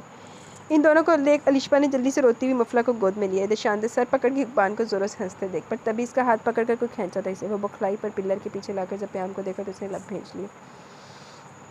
प्याम सुधारो अपने बेटे को, कितना बदतमीज होता जा रहा है, इस बच्ची को बख्शता नहीं ज़रा सा। इसकी गहरी नज़रों को नोट न करते वो गुस्से में बोली, अच्छा जब वो कोई अच्छा काम करे तो तुम्हारा बेटा और कोई बुरा काम करे तो मेरा बेटा। दीवार पर हाथ टकाए वो दोनों आईब्रोज का कर पूछा तो शांत से मुंह बना गई। अच्छा चलो नाराज़ बात में ना, पहले जल्दी से यहाँ वो करो जो कुछ देर पहले हमारे बेटे को कर रही थी। अपना गाल सामने करता वो शांति को बोला। प्याम की बात समझे इसने प्याम का चेहरा पकड़कर अपनी तरफ किया। कुछ शर्म कर लो, मेहमान है यहाँ पर, किसी ने देख लिया तो। प्याम इसका हाथ अपनी थोड़ी से हटाया था, फिर कहा तो क्या मियाँ बीवी हैं हम, और अगर तुम्हें नहीं करना तो ठीक है मैं कर लेता हूँ। बात पूरी करता वो झुका था तभी शांत से बौखलाई। अच्छा ना मैं करती हूँ, पहले अपनी आंखें बंद करो। इसके खुद के करीब होते देख शांत जल्दी से बोलकर शांत इसके सीने पर हाथ रखी। शांत की बात पर ताबेदारी से सर हिलाता वो आंखें बंद कर गया। शांत मुस्कुराहट दबाते इसे देखकर प्याम के गाल पर चप्पत लगाकर नीचे होती इसकी कैद से निकलकर तेरी से मेहमानों की तरफ चलेगी। गाल पर चप्पत लगने से झटके से आंख खोलता वो सामने देखा, पर तब तक शांत जा चुकी थी। अल्लाह शांत हाले भी 8 साल बाद भी धोखा देकर निकल जाती है। लड़की रूम में चलो, आज रात बख्शूंगा नहीं तुम्हें। गहरी नजरों से शांति को देखता हुआ बड़बड़ाया। दूर खड़ी शांति इसके लब हिलते देख नाक चढ़ाई थी, जिस पर प्याम मुर्तज़ा दिलकशी से मुस्कुराता नफी में सर हिलाने लगा। हाय मुफला। अलिशा इसका मुंह धुलवाकर इसे चुप करवाती रूम में लेकर आई। अब एक जगह खड़ी बड़ी बड़ी आंखें पटपटाती हर तरफ देख रही थी, तभी मानूस आवाज़ पर इसका मासूम चेहरा गिला। इब्तसाम भाई। मुफला के गुलाबी लब मुस्काए थे। मुकाबिल को देखिए 8 साल इब्तसाम था तहरीम और बासित का बेटा, बकौल मुफला इसका बेहतरीन दोस्त। कैसी हो, दिलचस्पी से इसकी मुस्कान देखता पूछा। मैं बिल्कुल ठीक। आंखें पटपटाकर कहती वो इब्तसाम को बहुत क्यूट लगी, पर तभी इकबाल आता मुफला का नन्हा हाथ पकड़कर इसे खींच कर साइड पर किया। मेरी कज़न से दूर रहा करो इब्तसाम। अल्लाह, वो देखते सही अपने प्योल ये हरकत। वो इन दोनों के साथ खड़े देखता पाता बकौल इसके मुफला सिर्फ इसकी कज़न थी, तो इसे परेशान तंग या बात तक करने का हक भी सिर्फ इसका था। और इब्तसाम तो शुरू से खुदा वास्ते का पैर था, जिस तरह प्याम साहब नुबासत ना सी। बड़ा हूँ तुमसे भाई बोला करो। इसे देखते इब्तसाम का मीठा लहजा कड़वा सा हुआ, जिस तरह प्यो दा होंदा ते प्यो नूं वेख के। भाई मानता तुम्हें तो ज़रूर कहता। इसे तपाने की गर्ज से वो ये बोलता मुफला जो को ज़बरदस्ती लेकर गया वहाँ से। इधर इब्तसाम ने तप कर अपने इसे छोटे मगर किसी आफत के बराबर कज़न की पुश्त को घूरा। मुझे इब्ताम भाई से बात करनी है, आप गंदे भाई हो। मुझे इब्तसाम भाई से बात करनी है, आप गंदे भाई हो। नन्हे हाथों से इसके बाजू पर मारती मुफला ज़ुरोहांसी होकर बोली। ए चुईया, ज़्यादा इब्तसाम भाई करने की ज़रूरत नहीं, और हाँ अब अगर इससे बात की ना तुमने तो अंधेरे कमरे में बंद कर दूंगा तुम्हें। फिर बुलाती रहना अपने इब्तसाम भाई को। इसे घूर कर कहता बान ने इशारा किया स्टोर रूम की जानिब, जबकि मुफला पल में खौफजदा होती नफ़ी में सर हिलाकर आंखें फैलाए स्टोर रूम की तरफ देखने लगी। मैं नहीं करूँगी इससे बात। अभी डर की वजह से साफ इनकार करती हुई भागी थी लिशबा के पास। इसके डरने पर अकबान आंखें घुमाकर मुस्कुराया। एड्डे को लेने संभाले जा रहे। मम्मी। अलिशा के पास जाते मुफला रोनी आवाज़ में से पुकारी। क्या हुआ गुड़िया। झुक के इसके गाल थाम कर अलिशा प्यार से बोली। बाम भाई डरा रहे हैं। मुफला की बात पर अलिशा हंसते हुए इसे गोद में उठाई। बच्चे वो मजाक करते हैं बस, इसे समझाकर अलिशा ने एक नज़र सब पर डाली, पर अकबर साहब पर नज़र पड़ते हुए अफसुर्दा हुई। हाँ ये सच था कि वो लोग अब बहुत खुश थे अपनी अपनी ज़िंदगियों में, पर हमेशा किसी न किसी दिल में एक चीज़ की खालिश रह जाती है, और वो खालिश अलिशा के दिल में थी। अकबर साहब ने इस गलती पर अलिशा को अब तक माफ़ न किया। वो तड़पी थी, बहुत रोई, शादिल के साथ जाकर इनसे बहुत माफ़ी मांगी। जमीला बेगम माँ थी तभी ज़्यादा नाराज़गी ना दिखा पाई, जबकि अकबर साहब इन्होंने जैसे रुख ही मोड़ लिया था इससे। 8 साल हो चुके थे पर आज तक अलिशा से बात न की। ये खुश रखने वाली अलिशा को अक्सर रोने ये खालिश खुश रहने वाली अलिशा को अक्सर रोने पर मजबूर कर देती, पर शादी से किए गए वादे के मुताबिक वो सबके सामने खुश रहने की भरपूर कोशिश करती, लेकिन अंदर से जैसे दिल तड़पता बाप से बात करने को, यही खालिश जो 8 साल से इसके दिल में छुपी थी हमेशा यकीनन हमेशा रहने वाली थी। दी एंड। जी तो गाइज़ यहाँ पे हमारा नावल अपने इख्तिताम को पहुँचा। कैसा लगा ये नावल, अपनी राय का ज़रूर इज़हार कीजिएगा। This is my one of the most favourite novel, और प्याम मुर्तज़ा मेरा one of the most favourite hero है। आपको कैसा लगा अपनी राय का ज़रूर इज़हार कीजिएगा। इंशाल्लाह जल्दी मिलेंगे न्यू नावल के साथ। तब तक के लिए अपना बहुत सारा ख्याल रखें, दुआओं में याद रखें। अल्लाह हाफ़िज़।